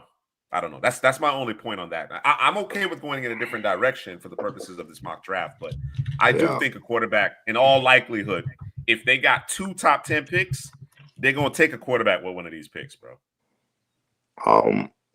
At this position, we could get one of the best players in the draft, in the Caleb Downs. I know it's the safety position. I know it's not in vogue, but Caleb Downs is probably a top 3 player in this entire class. So he'll be an option. But if you want to go to a position of need, I think the tackle position is a big need here in Cleveland. They got Dawan Jones. I think they moved him to the left side, but that offensive line dealt with a lot of injuries and stuff. And my offensive tackle number 1, my OT1 is Spencer Fanu from Utah, the right tackle. I know there's a Proctor Hive. I know you bought from Miami. He's a good football player as well. But how Fanu moves and his ability to get to the second level, it's reminiscent to your other boy, man, from Detroit, man. The right tackle, Penei Sewell. It's very reminiscent of his game. So I'm fine either Downs or Fanu, unless Drew got somebody else to throw in the hat. I'm good with Downs. I can push back on you said, is it Fanu? I can push back on Fanu, bro, a little bit, just a little bit. Push back on him. Push back on him. We'll go with Downs here. But push back on Fanu. So what I got Ranu on my notes. I don't know why. Ranu. That's probably why you got the wrong notes. That's why you down on him, bro. You got the wrong guy. You look at that Ranu. That's a lie, bro. It's a lie from the pits of hell, bro. So it's one big note, and I think it might be his only problem. Okay. So he's a bit of what we call, that I coined, and maybe somebody, somebody has already coined this, but he's an absorber, bro. Okay, when it comes to pass protection, and for me, he doesn't get his punch out, and it's like he's waiting for the defensive lineman to make their move so he can make his move. In the meantime, he's dropping back too far, bro, and he's giving up too much, right? So I think at times, in terms of pass pro, I think he kind of he's if you can fix that one little issue, if you can say, hey, I need you to drop your anchor. This is your spot, and I need you to get your hands out. He's the guy, right? But if we can't fix that, that's a problem for me, bro. And you're gonna get your quarterback killed, and you're gonna get beat consistently. Now, it's not something I saw consistently, but it's a concern of mine that I need him to fix. It sounds pretty easy for something to fix, but in terms of being a road grader, someone who's looking to punish people, like I think he's excellent, bro. And Headley's correct. Both of the offensive linemen for Utah, the boys can move, bro. Both of them can move, bro. Really good, bro. So I would agree with that. Yeah, Lomu, Caleb Lomu, Spencer Fanu. Fanu is the right tackle, and you're right. Run blocking, I think he's at the top of the class, the best run blocker in the class. It's the pass blocking, I think, needs a little work for Fanu. I just want to see him get engaged a little longer, like that grip strength. I want his grip strength to get stronger, and sometimes he'll overset, and then that speed to power can get him in the passing game. So, like you said, he's an absorber. He's so he likes the contact to come to him. So you gotta drop your anchor and be physical if you're gonna be an absorber. Yeah. It's seemingly like a question as to whether or not he's a little too passive in his pass pro, right? In his setup, you know what I'm saying? As opposed to obviously playing with good technique, right? It is a different approach when you're in pass pro versus getting after it in the run game. But that same edge he plays with as far as the run game, you'd like to see some of that in his pass pro set. So understand. I don't think he's going to remain on the board too much longer. But Tennessee up next. All right. So seemingly not enough around Cam, not enough around Cam just yet. What do you do here third overall with Tennessee? Oof. Let me look. Put some more. See, if you want to put some more around Cam, I just don't know if I have a receiver this high in this class. Last couple of years, the receiver position was really stacked. This year, I don't know. Some people love Jordan Tyson from Arizona State. But I think it's just a little too early for wide receiver, in my opinion, here at 3. I would agree. Okay. Yeah. So who's their tight end? Okoronkwo, Josh Wild. They drafted Gunnar Helm. They drafted Texas. Okay. So we're going to pause on that. Okay. All right. I just want to make sure we weren't missing that opportunity. Not that you want to draft a tight end that high. I think it's hard to go wrong with pass rushers. Yeah, pass rusher. Yeah. That's what I'm looking at. That's another position. We talked about David Bailey. Might be a little too early for him, but I think he's gonna work his way up the board. To me, the best defensive lineman in the entire class, edge or an interior, is Peter Woods from Clemson. Yeah. Now this guy's Christian Wilkins all over again.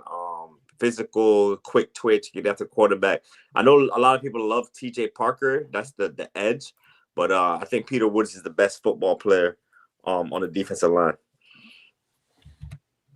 If we were just thinking about adding good football players, right, and having that rotation up front, I mean, what you're looking at up front is Peter Woods, Jeffrey Simmons, and T'Vondre Sweat. That's a handful. That's a lot. That's a handful. Bro. That's a handful. I think you could certainly make the case to prioritize more of an edge rusher. Yeah, but I'm not opposed to Peter Woods here. So they do need to prioritize more edge.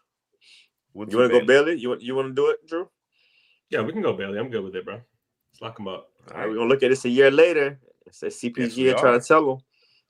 Nah, chill. Yes, we are. We are gonna look at it this time next year. All right, David Bailey to the Tennessee Titans. The Giants up again, and this wouldn't be ideal. I don't that was my whole question mark with the Jackson Dart situation. I don't think you want to play Jackson Dart right away, right? But do you have enough cachet as GM, head coach to be able to buy a year? I part of me feels like, I mean, hopefully you can catch lightning in a bottle with either Russ or Jameis Winston for a year and kind of bridge the gap. But I just wonder what it's going to look like. So again, question becomes, all right, I'm picking 4th overall. Is Dart my guy? Is Dart my guy? Gotta be. Or am I picking a quarterback? He's got to be, right? He's gonna have to be. Yeah, he gotta be. You don't have a choice. I suppose. I've seen. And you traded up. I've seen. Yeah, you did. You did. Like, I know you're gonna talk about Josh Rosen, maybe. Josh Rosen, Kyler Murray. I've seen it happen before. Stranger things, you know. But that's kind of my question mark. It's not just the fact that you haven't necessarily had a lot of success. It's the fact that you got a new brain trust in place now, right? That wasn't my guy. You know what I'm saying? I think it's just one of those things you have to consider. But otherwise, what would you do here with the Giants, 4th overall? So if you're not going quarterback, who I had, Headley, would you go with your right tackle? Oh no, did we go to right tackle? We didn't go to right tackle yet, did we? No. Would you go with him here? Yeah. You got what? Elumonor, Bo. That's their right tackles right now. I think they're moving Evan Neal inside to guard. Yeah, Luminor is a solid football player, so I don't know. He can play guard too, though, by the way. Mm-hmm. Yeah, I don't know if I love it. You don't love it? I love the player. I just don't know the position. Yeah. Yeah. Well, that's understandable. But yeah, the Giants.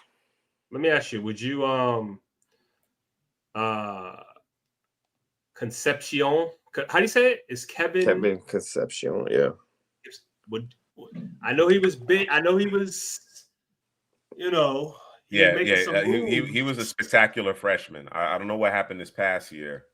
Right. He was a spectacular freshman. He's really talented. He's got that I'm going to be keeping an eye on for sure. Yeah, I don't think he's going to go this high. But no. I agree with that. Yeah, I wouldn't take him here. So Fano or, I think they still might need to have a need at corner also. I know they brought in Paulson. Adebo, and then it's Deontay Banks. Is he that guy? Is he the guy? I think he's the starter. The kids say that's the guy, bro. Okay, the kids say, but you can't have enough of those guys either. Yeah, might as well be responsible, bro. Let's go back to Drew's original thought, man. Let's go with Fano at the right tackle. Be responsible. Okay. Yeah. All right, Spencer Fano, it is.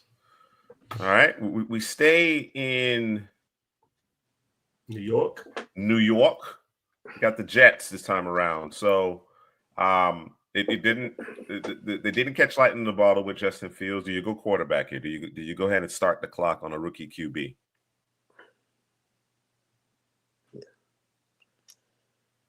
Yeah, I hope it works out. Yeah. I hope it works out too, man. That's why I didn't want to go there with it. But like you said, you're picking at 5. Yeah, you're picking at 5. It didn't work. Yeah, you might need a quarterback. Yeah, it didn't work. Yeah. All right. You know where I'm that's my Drew. Yeah, Drew. That's where you going, right. Drew Aller? That's where I'm going. Drew's going with Drew, bro. Let's go. I'm with it. All right, Drew Aller it is. Ooh, Bryce. That ain't gonna cut it, Bryce. I mean, Bryce is out of there, bro. That ain't gonna cut it, Bryce. Bryce is gone, bro. I think I know that they're gonna continue to struggle defensively. I know that. I don't think this particular draft class, although I like what they've done, is going to be enough to get that defense to a point where I think they're competing for the division. But I would expect them to be in the teens. I would expect this team to be in the teens, assuming Bryce Young builds on the way he finished last year and the additions that they've made. So I think through that prism, and I'm fully on board with Bryce. In fact, I feel like Bryce got hurt, bro. Yeah, he got hurt. Even that may work against him, right? Being a smaller QB, you know what I'm saying? Like you're getting to the point where you gotta think about paying him. You know what I mean? Like it almost seems like you're compelled based on where they're at in the draft to select a quarterback. I know that's what it's saying, man, but I'm not with it, man. I'm Okay, going Peter fair Woods enough. here. I'm going Peter Woods, man. Well, I mean, that's another way to look at it, right? We're thinking that, you know, this defense still isn't where it needs to be. Now you drop Peter Woods next to Derek Brown, flanked by Princely and Scorton. So, you know, I don't hate it. Let's go with Peter Woods. Let's go with Peter Woods. Bro. All right. You know, Bryce was lighting it up, and then, you know, freak accident, and, you know, who knows? So Peter You Woods. probably dropping 30 a game, bro, and the defense is a line 35. Just can't. Exactly. There you have it. Know? There you have it.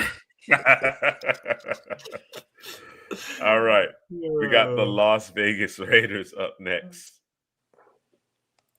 Them boys need a receiver, bro. Go receiver. Gino signed a 2-year deal, right? He did. Yeah. He did. Okay. I heard your boy Dante Thornton is lighting it up right now in camp for these boys. Oh, you lighting it up? Okay. They got your boy Jack Besh. What you mean? They That's a good player. Jack Besh. They need another one, but I see Jacoby Myers, and Jacoby solid though. Jacoby solid. I understand what you're saying. I don't get the sense that they have that alpha at the receiver position, but they got Brock Bowers, bro.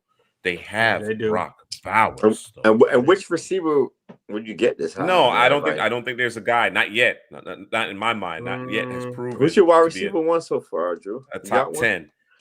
And oh, by the way, this team got Genty too now. They got Genty too. So, you know. They do. I haven't looked at Carnell Tate. I wanted to look at him before we started. I wasn't able to get to him. I like Tate. But I like his game. He's solid. He's good. I was either thinking it's the top between the top two guys, Antonio Williams or Jordan Tyson. I probably go Antonio Williams as the top. Really? I gotta watch more Antonio Williams. I watched Tyson. I love Tyson's game. I do like Tyson. I like him. I like Denzel Boston's game. I like Carnell Tate's game. That's MrCPrasky's guy, Denzel Boston. Yeah, I like him too. So those are three I like the most right now coming into the year. Okay. But yeah, I think it's too high though. Okay, so where do we go? What's the O-line look like? The O-line saying Miller, Miller's still doing his thing.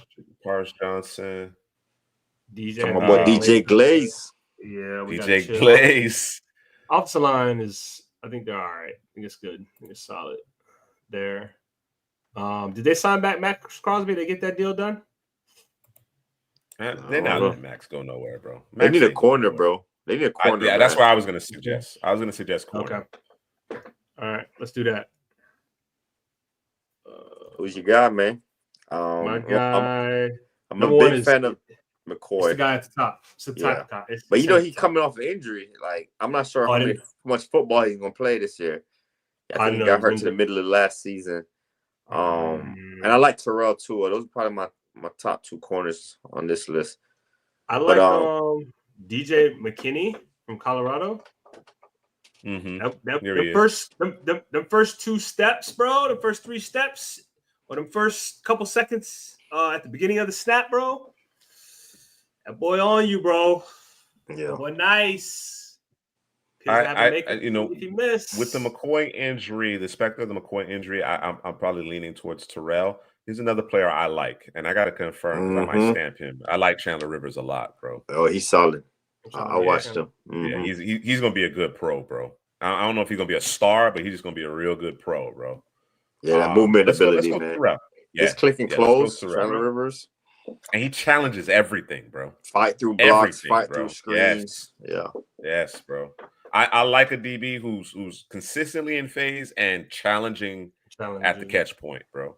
There's no gimmies with Rivers. And he got really good ball skills too. I think they probably gonna kick him inside though because of the size. Yeah. But he could play that, you know. A lot of the best receivers are playing inside the slot. So you got Terrell. You going Terrell? Yeah, let's go Terrell. Let's go Terrell.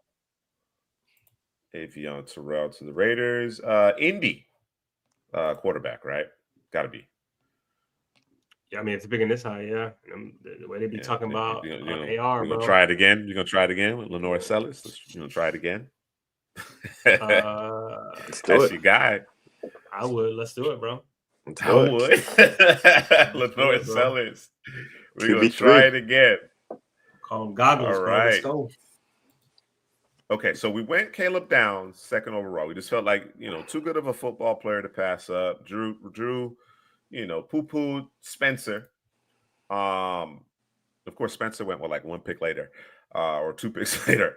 I still do think the offensive line is a question mark here. But I still think it's a question mark. If you guys are convinced that we don't go quarterback here, then I would prioritize the O-line. Yes. So this is going to be an interesting debate here. I think there's going to be a debate, all the way up to the draft about Proctor or Mayoga, brother. Mayoga, brother, the linebacker that came out last year from Miami. I think Mayoga this is the the stud though. Yeah, he's a stud. His brother is this is the stud, bro. Yeah, Francis, bro. I think he's a better prospect than Proctor. I know Proctor has the size, athleticism thing going for him.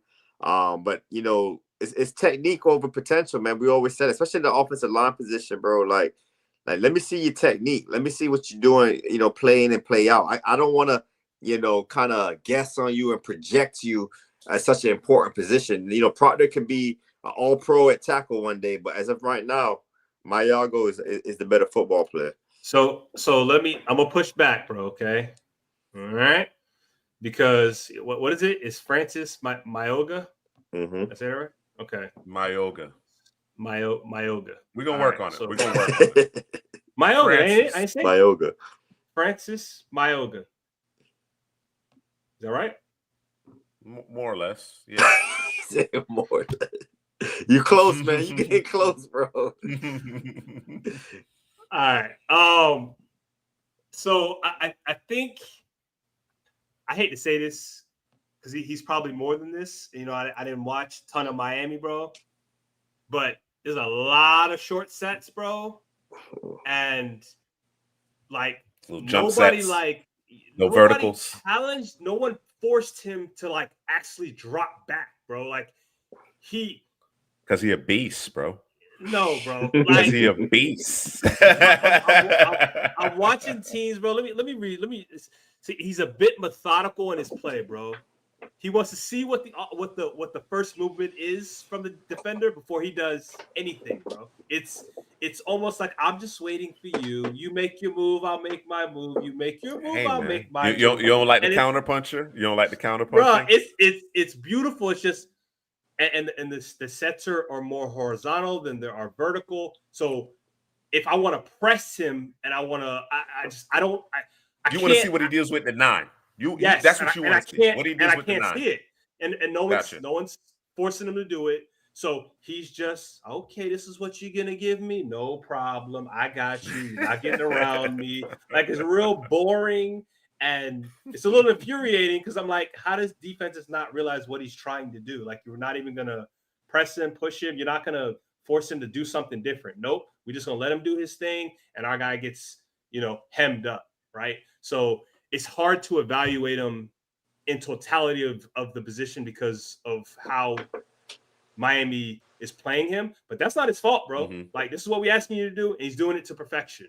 So I think there's definitely at some point the conversation is going to be, is he going to be a better guard because of the propensity to do a jump set, right? Just like Kelvin Banks. Don't overthink it, bro. Don't overthink it. Yeah, no, I'm good with it. I would take him over Proctor. Proctor Proctor got concerns, bro, for sure. All right.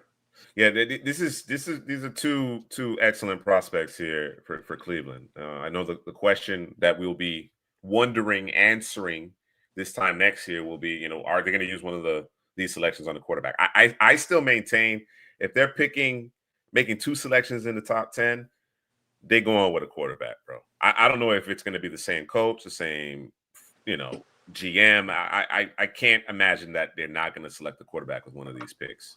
Like Shador would have to have come in at some point during September and lit it up, bro. Lit it up. That's the only scenario that I see it playing out that way. But it's hard to argue with the talent that they're getting with these two selections here. All right. Okay, the Rams. Rams picking top 10. So we I guess we anticipating the Rams taking a step back. How do we help this Rams team? Do we need to be thinking quarterback with Stafford getting longer in the tooth? Well, yeah, actually, is this the Falcons pick or the Rams pick? Rams why they went to the playoffs. We traded that first round pick. Man. Good question. That is a good question. It's a good question. I would guess that's the Falcons' number 10 pick. Okay. You see what Headley just did there? You see what he just did there? He's like trying to keep expectations low, right? You try to keep expectations low, you know what I'm saying? Don't want to disappoint himself, but you know, bro. You gotta play the mind game, bro. Gotta play the Laser mind game. appendix, baby. All right. So at 10, we're thinking maybe best player available for the Rams. Is that what we're thinking? I thought they could have got a corner in last year's the draft that just passed, and they didn't. So okay, I think that's still a need for them. But best player available. Let me see. That's smart, bro. That's smart. Y'all don't. You know what? Anthony Hill Jr. Yeah, that's a beast right there. That's a beast, bro. That's a beast. My guy, Caleb Banks. That ain't your guy, bro. That's my guy, bro. Told y'all about Banks, bro. So Anthony Hill Jr. is a beast. I was looking at Rob Havenstein also. He's getting a little older, older football player. So we could get a tackle or Anthony Hill. We got two ones. We got 2 ones though. We got 2 ones. So I love Anthony Hill, bro. I love that name. Let's do it. Anthony Hill. Let's do it. I'm good with it. Out of Texas. Really solidified that second line. I think now you're looking at Anthony Hill and our boy from Ole Miss potentially here at the second level. Chris Paul. Yeah. I like it. All right. We got the Finns on the clock. So they definitely need a corner. Two and the Ewers ain't get it done. This team is hurting for defensive backs. No doubt about it. Let's go grab the boy from Tennessee then. All right, McCoy. All right, now New England is up. Okay, New England, we're getting a little better. Yeah, they fourth overall last year. They getting better here. Okay, so what's the next step? What's the next step to get this team going? We need to bolster this pass rush. I think Vrabel like a Ruben Bain. I'll just put that out there. Physical. Yeah, he is physical. We got TJ Parker or you got Kildrick Falk. I'm a big fan of Falk. But Ruben Bain. I like it. Perkins. Okay. Let's go Ruben Bain here to New England. All right. Mr. C. Who you like? Who should Mr. C select here, gentlemen? I know we had talked about that tackle position, right? So do you anticipate Cross and Lucas? Maybe. I mean, I would expect Cross, but maybe not Lucas. Based on this mock draft database, they got tackle as a top need. Yeah, probably would be a good spot here. Probably would be a good spot. Mm-hmm. Parker or CJ Allen? MrCPrasky saying defense. Give me defense. Give me defense. Parker or CJ Allen? CJ, that's what I'm talking about, Mr. C. Let me see. Let's get Mr. C. Parker. Let's go get him Parker. TJ Parker. All right. Parker. Yeah. Okay. Yeah, let's do him a solid here. All right, TJ Parker to Seattle. All right, Dana's Cardinals. They still saying corner and receiver is in need. I don't know if the corner thing is true. We got him a receiver. I like the corner position. Yeah.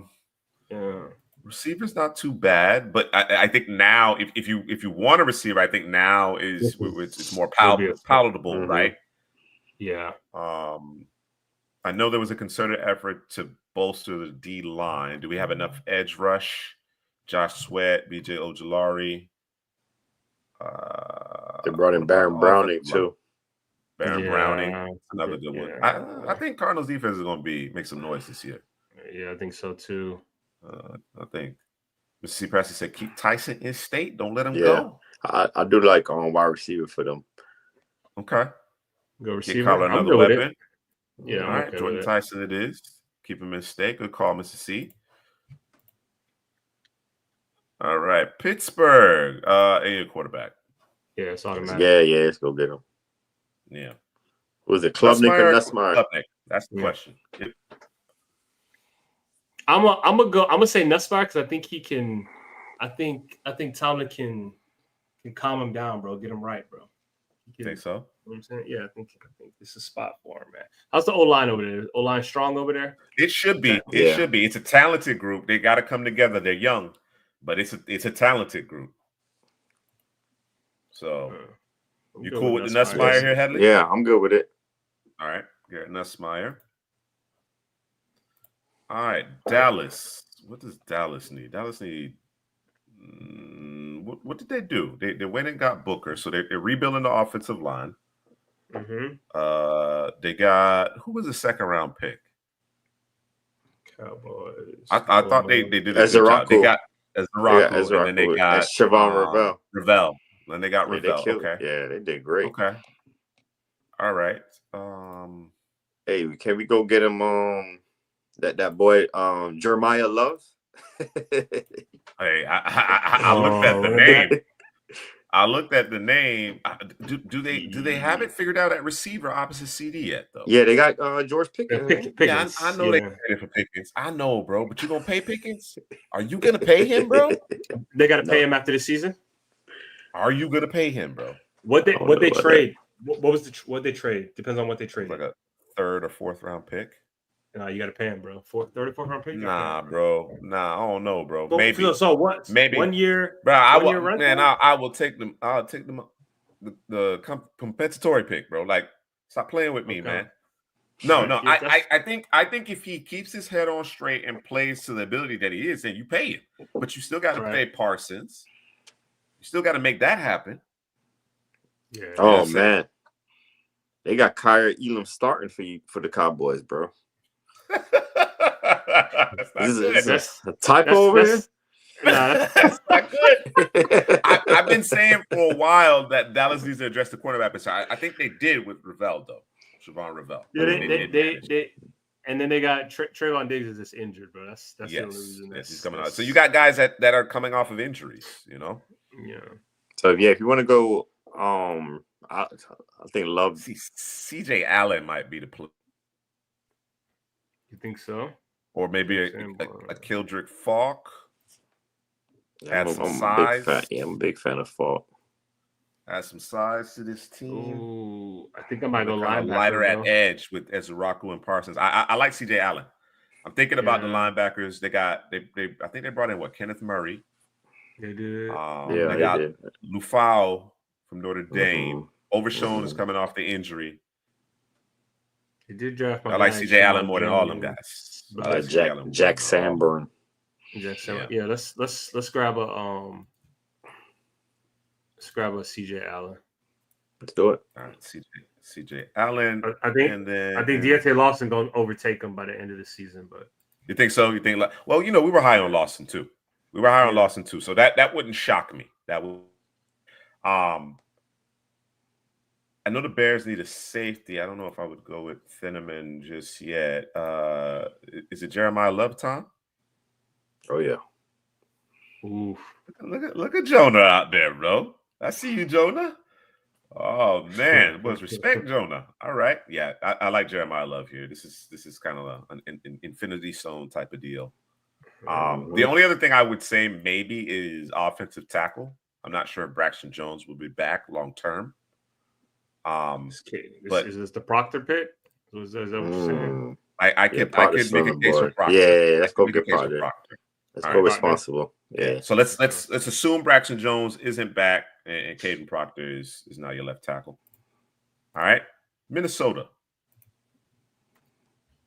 Going back to the well of the corner. Let me see. Pull the roster real quick. Ooh, let's see. Yeah, in the corner. Yeah, looks like. Yeah, they need a corner. Yep. AJ. Hey, Dana. AJ Harris, physical corner right there. Penn State. Physical corner. I'm sorry, Dana. I'm sorry to hear that. I should have laughed because that would upset me. I should not laugh. I'm glad to hear that you and family are doing well, though. Who did we grab for Arizona? We went receiver, right? We went Jordan Tyson. We kept Jordan Tyson in the state of Arizona, Dana. We did. DJ McKinney is the pick for me here because AJ Harris. I'm not. I need more work on him. Okay. You're not ready to go there yet. Yeah. Malik Muhammad. He to me, bro. When I watch him, bro, he just be out there playing, and he be playing like an athlete, bro. Like he's not necessarily playing the position of corner as he should be playing corner, bro. So you're right. You hit the nail on the head. Bro, you can't play the position like that, bro. You're gonna get beat more often than not. So he got work to do. I'm not familiar with Chandler Rivers, but y'all say he's gonna Rivers. Check out Rivers. Check out Rivers. Igbenogson, I think, has a shot to climb a bit. Oh, yeah, Ohio State. Yeah, you're right. You're right. Oh, and there's Christian Gray too now. Don't forget about. I forgot about Christian Gray. Notre Dame. Yeah, he's too low. So you pick one of these. Gray. Yeah. I mean, listen. You want to make the case for McKinney? I'm not gonna go as far as say it's gonna be a Darryl Porter situation, but I'm not as familiar with McKinney. Yeah, I'm more familiar with Harris and those boys. Big fan of Harris's game for Penn State. And then who's the other guy at the top of the set? Yeah, I'm not a big fan of Muhammad. Oh, Chandler Rivers. I like his game too. So you want to go like Rivers? Chandler Rivers a lot. Let's go Rivers, bro. I like. Let's do it. You want to do it? Nah, unless Drew said McKinney though. Save Rivers. Save Rivers. Are we saving Rivers? I would actually go. Yeah, save Rivers. I'd actually go Christian Gray here. I think he fits that. Are you gonna throw a whole new guy in the mix? Yeah, bro. A whole new guy, well, they got him lower than he should be, bro. I'm a big fan of his too. Okay. I think he's the real deal, bro. All right. Mr. C mentioned Takario Davis and Prusak as well. No, he wouldn't fit this scheme, I don't think. Okay. You want some man coverage out here. That makes sense. That makes sense from a Christian Gray perspective. All right, let's go Christian Gray. Houston. Saying we can use tackle. Yeah, so of course they traded away your boy. They brought some other guys in. They're not, no long-term deals or anything like that. Not huge investments there, but I think they might have something figured out. I think they could be in a position where they're having to address the offensive line again, though. I really do. I'm leaning towards Lomu. So Headley, you're muted, by the way. Yeah. You go offensive line, you said? Yeah, that's where I'm leaning. Yeah, if you go offensive line, it's got to be Lomu.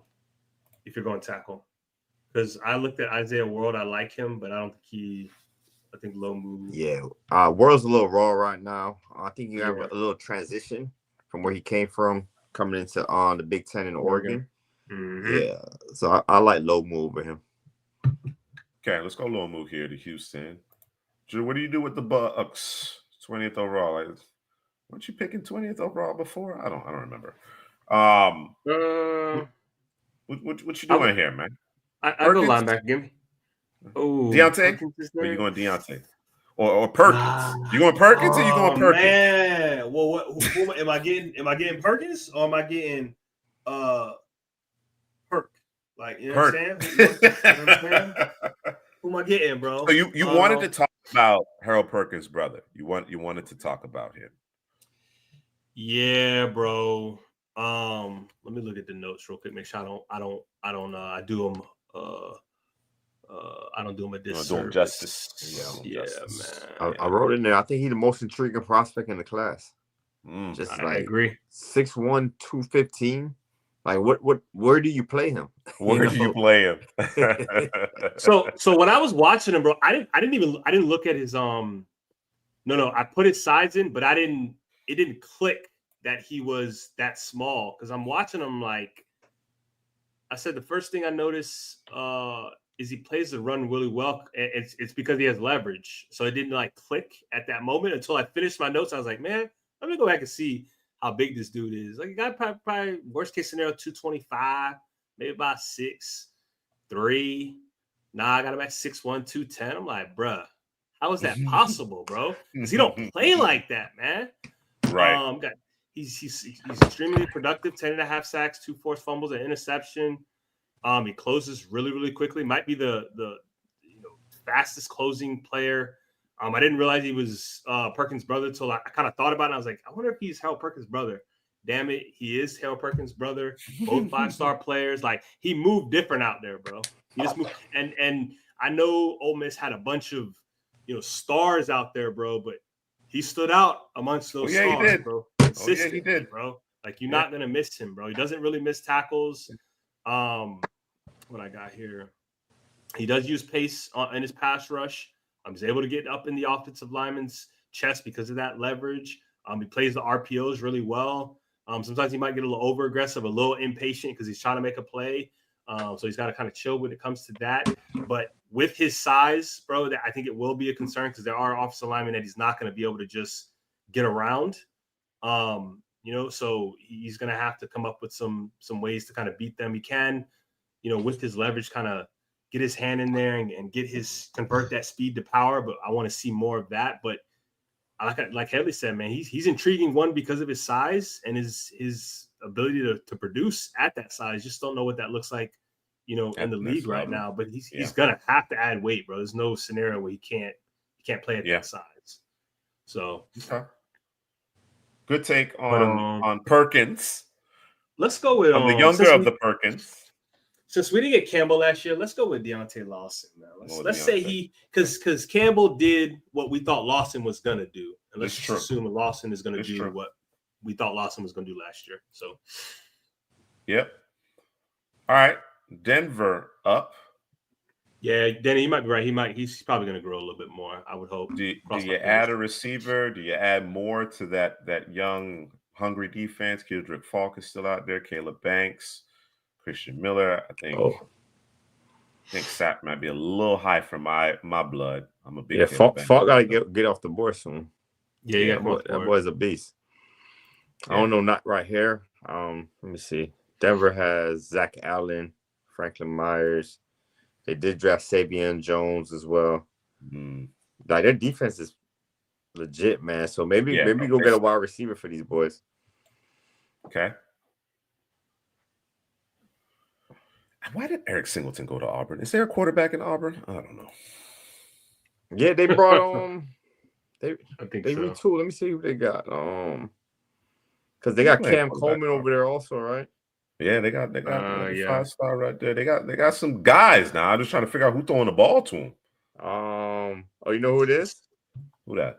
Jackson Arnold. Oh, he's transferred over there. Yeah. They're gonna run that. Let's go, bro. Okay. All right. We'll see you about it. You saying receiver here? I was thinking receiver. All right. I like like I told you, I know you're a fan of Williams, but I like Tate and Boston right now over Antonio Williams. I'm gonna do more work on Williams though. Let's go with Boston. I like Antonio Williams, so I think he's talented. Long line of Clemson receivers, but I'm okay with Boston. I want to do a little bit more work on Tate, man. Tate's nice, bro. Tate is nice. I mean, Tate is 5-star, bro. Yeah. If I'm not mistaken, he's 5-star. But I want to do more work on him. You know a player I thought about when I was watching him. You know how the comps go all crazy and stuff. He's not this guy, but I saw some Reggie Wayne in his game, man, when I was watching him, bro. Okay. He just knows how to get open. Right. Could Smooth run with really it. good routes. His Yeah. hands are really good. I know he had a big drop in one of those games, but he usually catches everything. And it's just a route running, man, and being able to get open, knowing when to sit down in zones. Yeah, he's very polished. Tastes very polished. Yeah. All right. Maybe you talk me into it. What you thinking, Drew? So we switching to Tate? Talk to you. I don't care, bro. I haven't watched you the player, so I don't know. Let's go with Cardinal Tate. Let's go with Cardinal Tate. And Headley is saying that he has Boston and Tate over Williams right now, so we'll go with Tate. Okay. All right. He might have to come back and defend that one. The Chargers. The Chargers. Is it Falk time? Do we go edge? Yeah, LA. We think got enough on the offensive side of the ball now, right? They did bring in another edge, did they not? I know they got Thule. That's my guy. Our guy.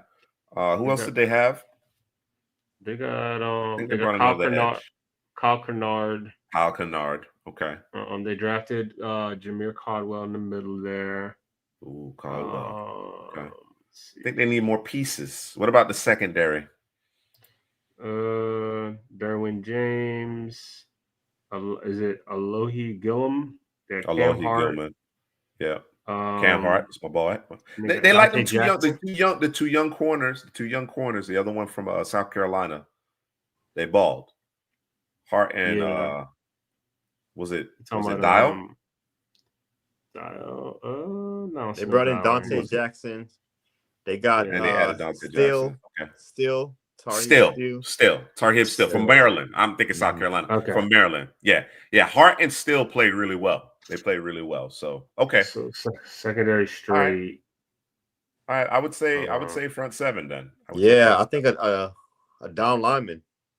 Down lineman. All right. Falk. Yeah, it's gotta be Falk. Yeah, there it is. Oh man, we're overthinking it. There you go. All right. Andrew Falk. I got the Packers on the clock here. So they just parted way with Jair.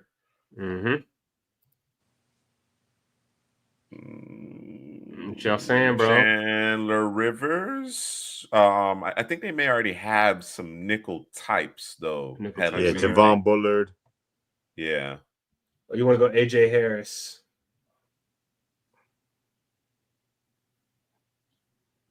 You know where I want to go, DJ McKinney. Let's go McKinney. Because I like Harris. I don't love Harris though. I'm not a fan of Muhammad. I'm more of a fan of Rivers, probably over Harris and Muhammad.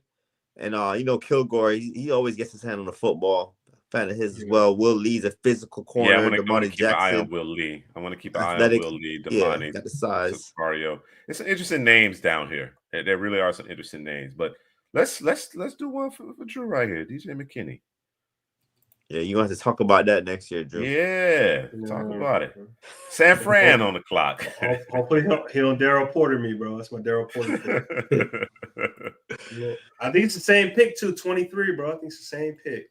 So hey man, we got to get it right. All right. What you thinking here for San Francisco? Are we going Tad? Did they draft? I think they drafted a replacement, didn't they? Trent Williams. No, they went heavy on the defensive line. When did they address offensive line? Was it day 3? Yeah, we need to go. They ain't get nobody. Yeah, they ain't get nobody, bro. Nope. So let's do that. Interior O-line? Gonna go interior. Let me see. Jake Slaughter's a center, isn't he? He's the center. Yeah, he's a center. Yeah, let's reserve that. Let's reserve that for the Detroit Lions since they lost your boy, isn't it? I hear you. Yeah, Ragnow. Yeah. I haven't gotten to the interior offensive lineman yet, so let me see him. Oh, that boy Reed Adams is a player. I think he's a solid football player, and I think Slaughter is the best there that I see.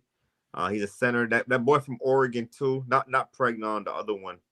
That guy. He's a good football player too. Mm-hmm. All right, let's go with Brailsford. Reed. Let's go with Reed. I'm sorry. Yeah, Reed Adams. Yeah. The law firm. Reed Adams. All right, let's do it.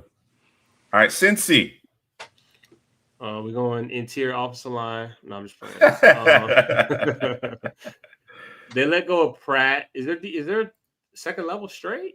They let go of Pratt. They good? Well, they drafted your boy from South Carolina, and Demetrius they Knight. drafted That's Demetrius right. Knight and Barrett Carter. They drafted That's Barrett Carter right. too. Yeah, I should know better. Okay, well, that's straight. They could use a corner too. Yeah, I'm looking at that. Yeah, I like down line. I like down line or corner, bro. Defensive tackle. Yeah, Caleb Banks, bro.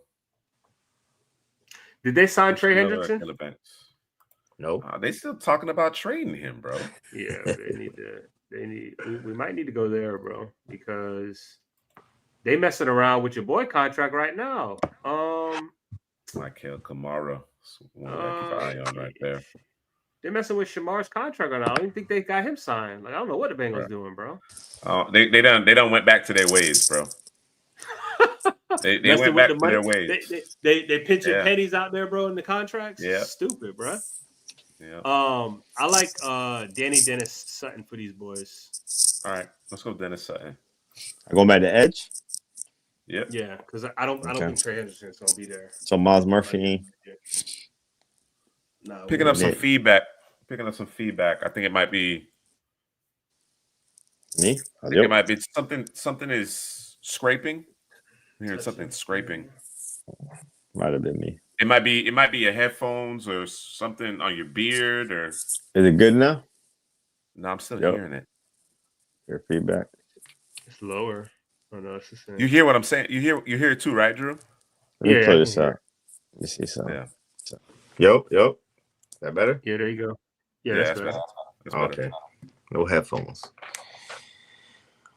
All right, we got the Commanders up. Linebacker. Now we're getting an echo. Echo now? Yeah, we're getting an echo now. Oh, it's gone. Now it's gone. All right. Linebacker. We're gonna grab one of the Perkins boys.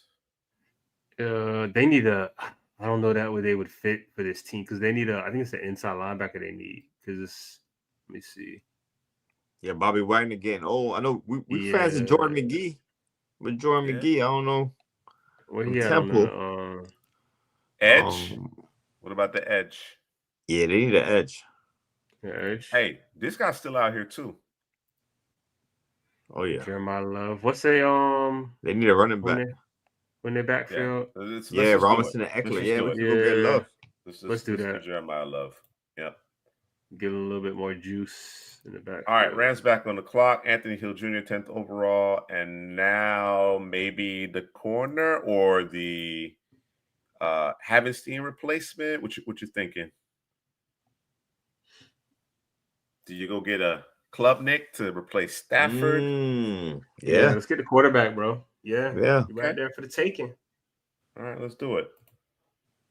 All right, don't have to thrust him into an immediate roll. Buffalo on the clock. I don't know if the receiver is there. That one is there necessarily.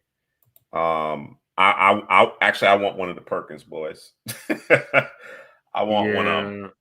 Yeah, they need a different kind of either that, either one of them or Caleb Banks. I want playmakers on defense, bro. Let's do one of the Perkins. Down for that. Okay. We're gonna go with the senior Perkins. Yeah, give me got them right next Perkins. to each other, 57, 58. All right, let's go Harold Perkins right here. More VT transfer to LSU is interior lineman. I'm watching this. It took me a bit to find the name. Okay. Keep that. Braylon Moore. Let's see if I can find him here. They might have him listed at tackle, maybe. Okay. Ain't no telling. It's very early in the process. So another name I expect to move up here. Blake Miller. I expect that name to move up. So we're gonna grab Slaughter here, right? Slaughter. Yep. Slaughter to replace Ragnow here in the middle. All right. Baltimore on the clock. They're saying corner. We got Perkins. We got Overton. Overton, this is their type, bro. Caleb Banks.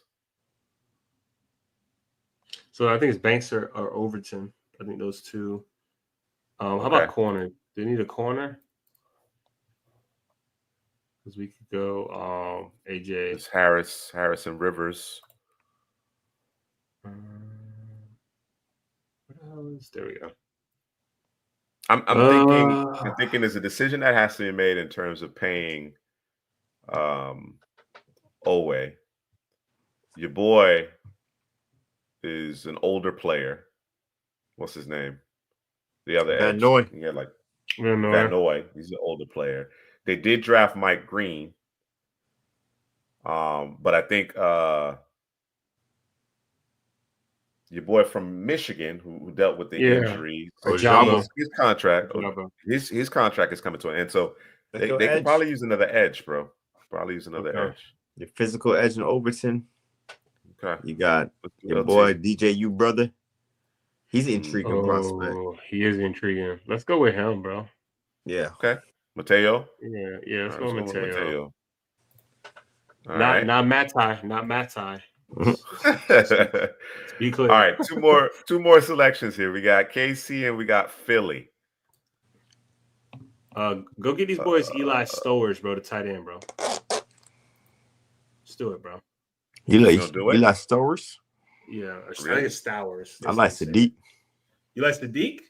I haven't watched Sadiq, so I can't speak to Sadiq. Sadiq got the juice. You got the juice?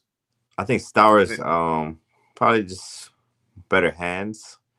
Because you throw the stars, he gonna catch it. He just don't got the juice Sadiq got. They be using him in a bunch of different ways. He's like a running back after you get the ball in his hand. Yeah, he's like an H-back. They just try to get him the ball in space.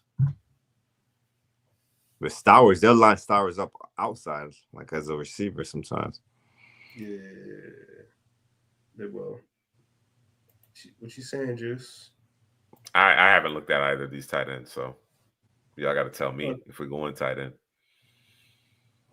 Well, we need something else. I just thought tight end because of Kelsey. Something else. Let me see. Yeah. And today, this team's stat, bro. I'm telling you right now, they stat. They probably draft Rivers, bro. Is probably what they would do. That's what I was thinking. That's what I was thinking. Honest. Yeah, that's probably what they would do. Let's go. Yeah. Yeah, they would draft him, bro. All right, and I vote for Banks right here to Philly. Let's go. Caleb, lock him in. Excellent hands. Woo! All right. See what we got here. All right, make our way through so we can obviously review this time next year.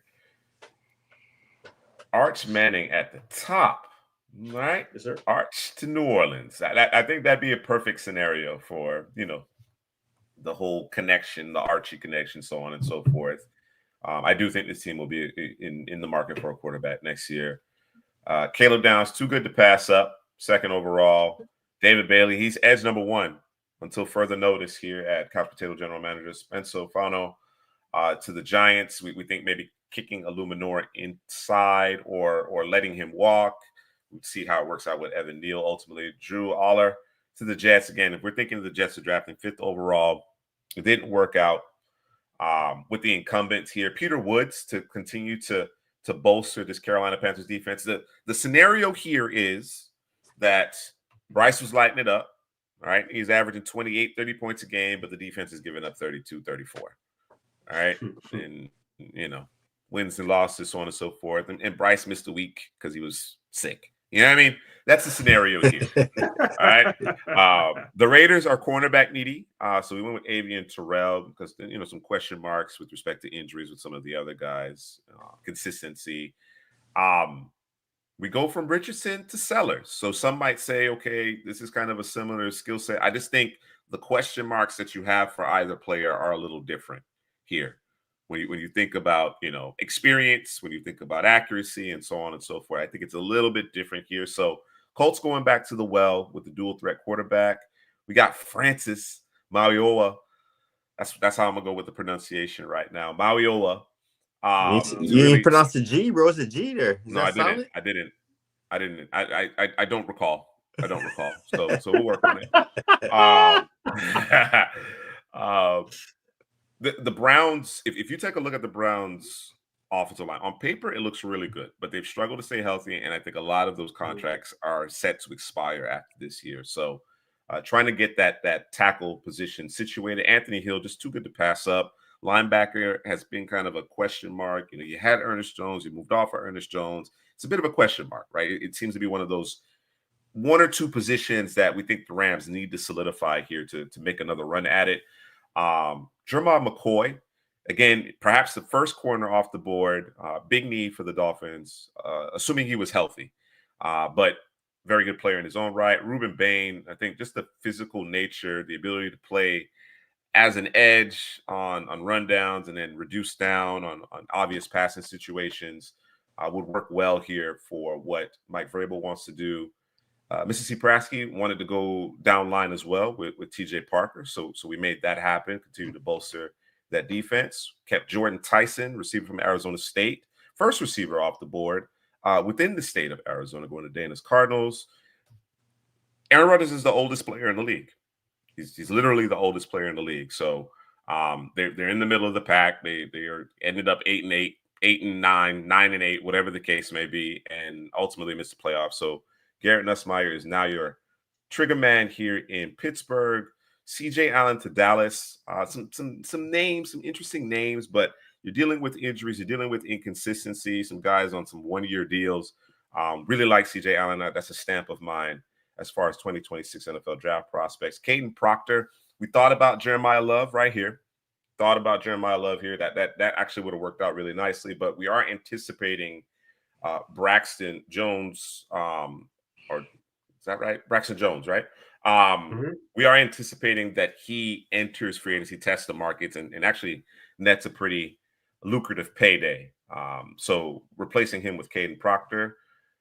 Christian Gray. Drew banged on the table for Christian Gray because of just the amount of man coverage Al Golden has those DB playing, and they're playing it with good technique out there at Notre Dame. So we think he fits well in with Brian Flores' defense. Caleb Lomu to solidify an offensive line that struggled this past year, right? I think they have some stopgap measures that they've put in. Obviously, trading away Tunsil. Don't think that they effectively think Tunsil's best years are behind him, right? I just don't know that they have the right pieces in place along that offensive line just yet. I think that's reflected here in the Texans picking 19th overall. So Caleb Lomu to the Texans. Drew made the executive decision here with the Bucs. Deontay Lawson, obviously a need there at the second level of the defense. It's a question. I think that's what we're going to be looking at, right? Who's going to be the top off-ball linebacker to come off the board? CJ Allen, Deontay Lawson. What we expected of Deontay Lawson this past year, his teammate now with the Philadelphia Eagles has kind of eclipsed him, but Deontay Lawson's a very good player. Headley insisted on Carnell Tate, right? I heard a Reggie Wayne comparison. Right? I heard that's impressive company right there. I do think the Broncos can round out the receiving core. I think between the incumbents that they have, if they can add another receiver who can be reliable, give you kind of a high-end two, I think they'd be in really good shape. Kildrick Falk to the Bolts, to the Chargers here, really to bolster that defense, become more stout and physical up front. Drew, the vaunted, it was a Green Bay, wasn't it? We had Porter going to Green Bay, didn't we? I think so, bro. Yeah. I think so. All right. So we had Daryl Porter going to Green Bay the last time we did one of these. Now we got DJ McKinney. Listen, I'm throwing my lot in with you on this one, Drew. Hopefully we get this one right, because the Porter was a big miss. But certainly with Jair Alexander no longer in tow, they need to replenish the secondary. We got Reed Adams, a tier offensive lineman out of Texas A&M, to the Niners. The Niners have to replenish the offensive line, right? They made it a concerted effort to rebuild the down line on the defensive side of the ball in the 2025 draft. Here we are prioritizing the offensive line in 2026. We're not sure what the Bengals are doing, right? In terms of their roster creation or foundation, right? They're trying to lowball players who are playing at a high level, and then of course you swing, kind of high risk, high reward with your first round pick this year, but then you're haggling over, little aspects of the it's just I don't know that it's good business. So seemingly we're concerned that we won't necessarily have enough edge rushers because your boy is still there. Miles Murphy is still there. So Dennis Sutton was the pick. Jeremiah Love falls into the laps of the Commanders. I think that works out really well. That explosiveness paired with Jaden Daniels is going to be a tough act to defend for opposing defenses. The Rams had 2 first-round selections. So Cade Klubnik with the second of 2 first-round picks. Matthew Stafford getting up there. You're going to push your 40 soon. You know what I'm saying? So we're kind of just thinking about the future here. You have the luxury of the 2 first-round picks, so that made sense. Looking for playmakers on the defensive side of the ball here for Buffalo. Not necessarily sure exactly how we're going to deploy him, but we know that he can make plays. A healthy Harold Perkins. So easy add here to Buffalo to kind of help defend some of those explosive offenses, Baltimore, Kansas City. Jake Slaughter, interior offensive lineman, the center, the pivot here to replace Frank Ragnow. A little bit of a surprise here with him retiring, still playing at a high level. Mateo Mulele out of Oregon. You guys mentioned he's an intriguing prospect. Who did we opt for instead of? It was Overton. I think it was Overton. So different body types, different types of players. Looking for a little bit more juice here. So Mateo was a selection. Headley and I are big proponents of Chandler Rivers. I don't know if he's going to go in the first round. I don't know if he's going to go in the first round, but he's going to be a really good football player. I think he's going to play in the NFL for a long time at a high level as one of those nickels, the Kenny Moore types. You know what I'm saying? If you want to think about a younger player, Jalen Petrie, like I think he has that kind of upside as far as I'm concerned. And then Caleb Banks, just too talented. The Eagles in the catbird seat, just always replenishing their pass rush rotation. Caleb Banks is he got star power as far as I'm concerned. He's got star power. So there you have it. Our way too early 2026 NFL mock draft. And that will conclude our season premiere, season 3.5, summer scouting for 2025, obviously for the 2026 NFL draft. So it is very late. I want to show my appreciation for everybody who has stuck through and rode with us throughout. Headley, Drew, great show. And we'll hopefully get back to it next week. I think we're going to get back into our regular cadence. And for the patrons, you can expect us to ramp up the content on that platform as well. So for Headley, Drew, this is Juice. Have a great night.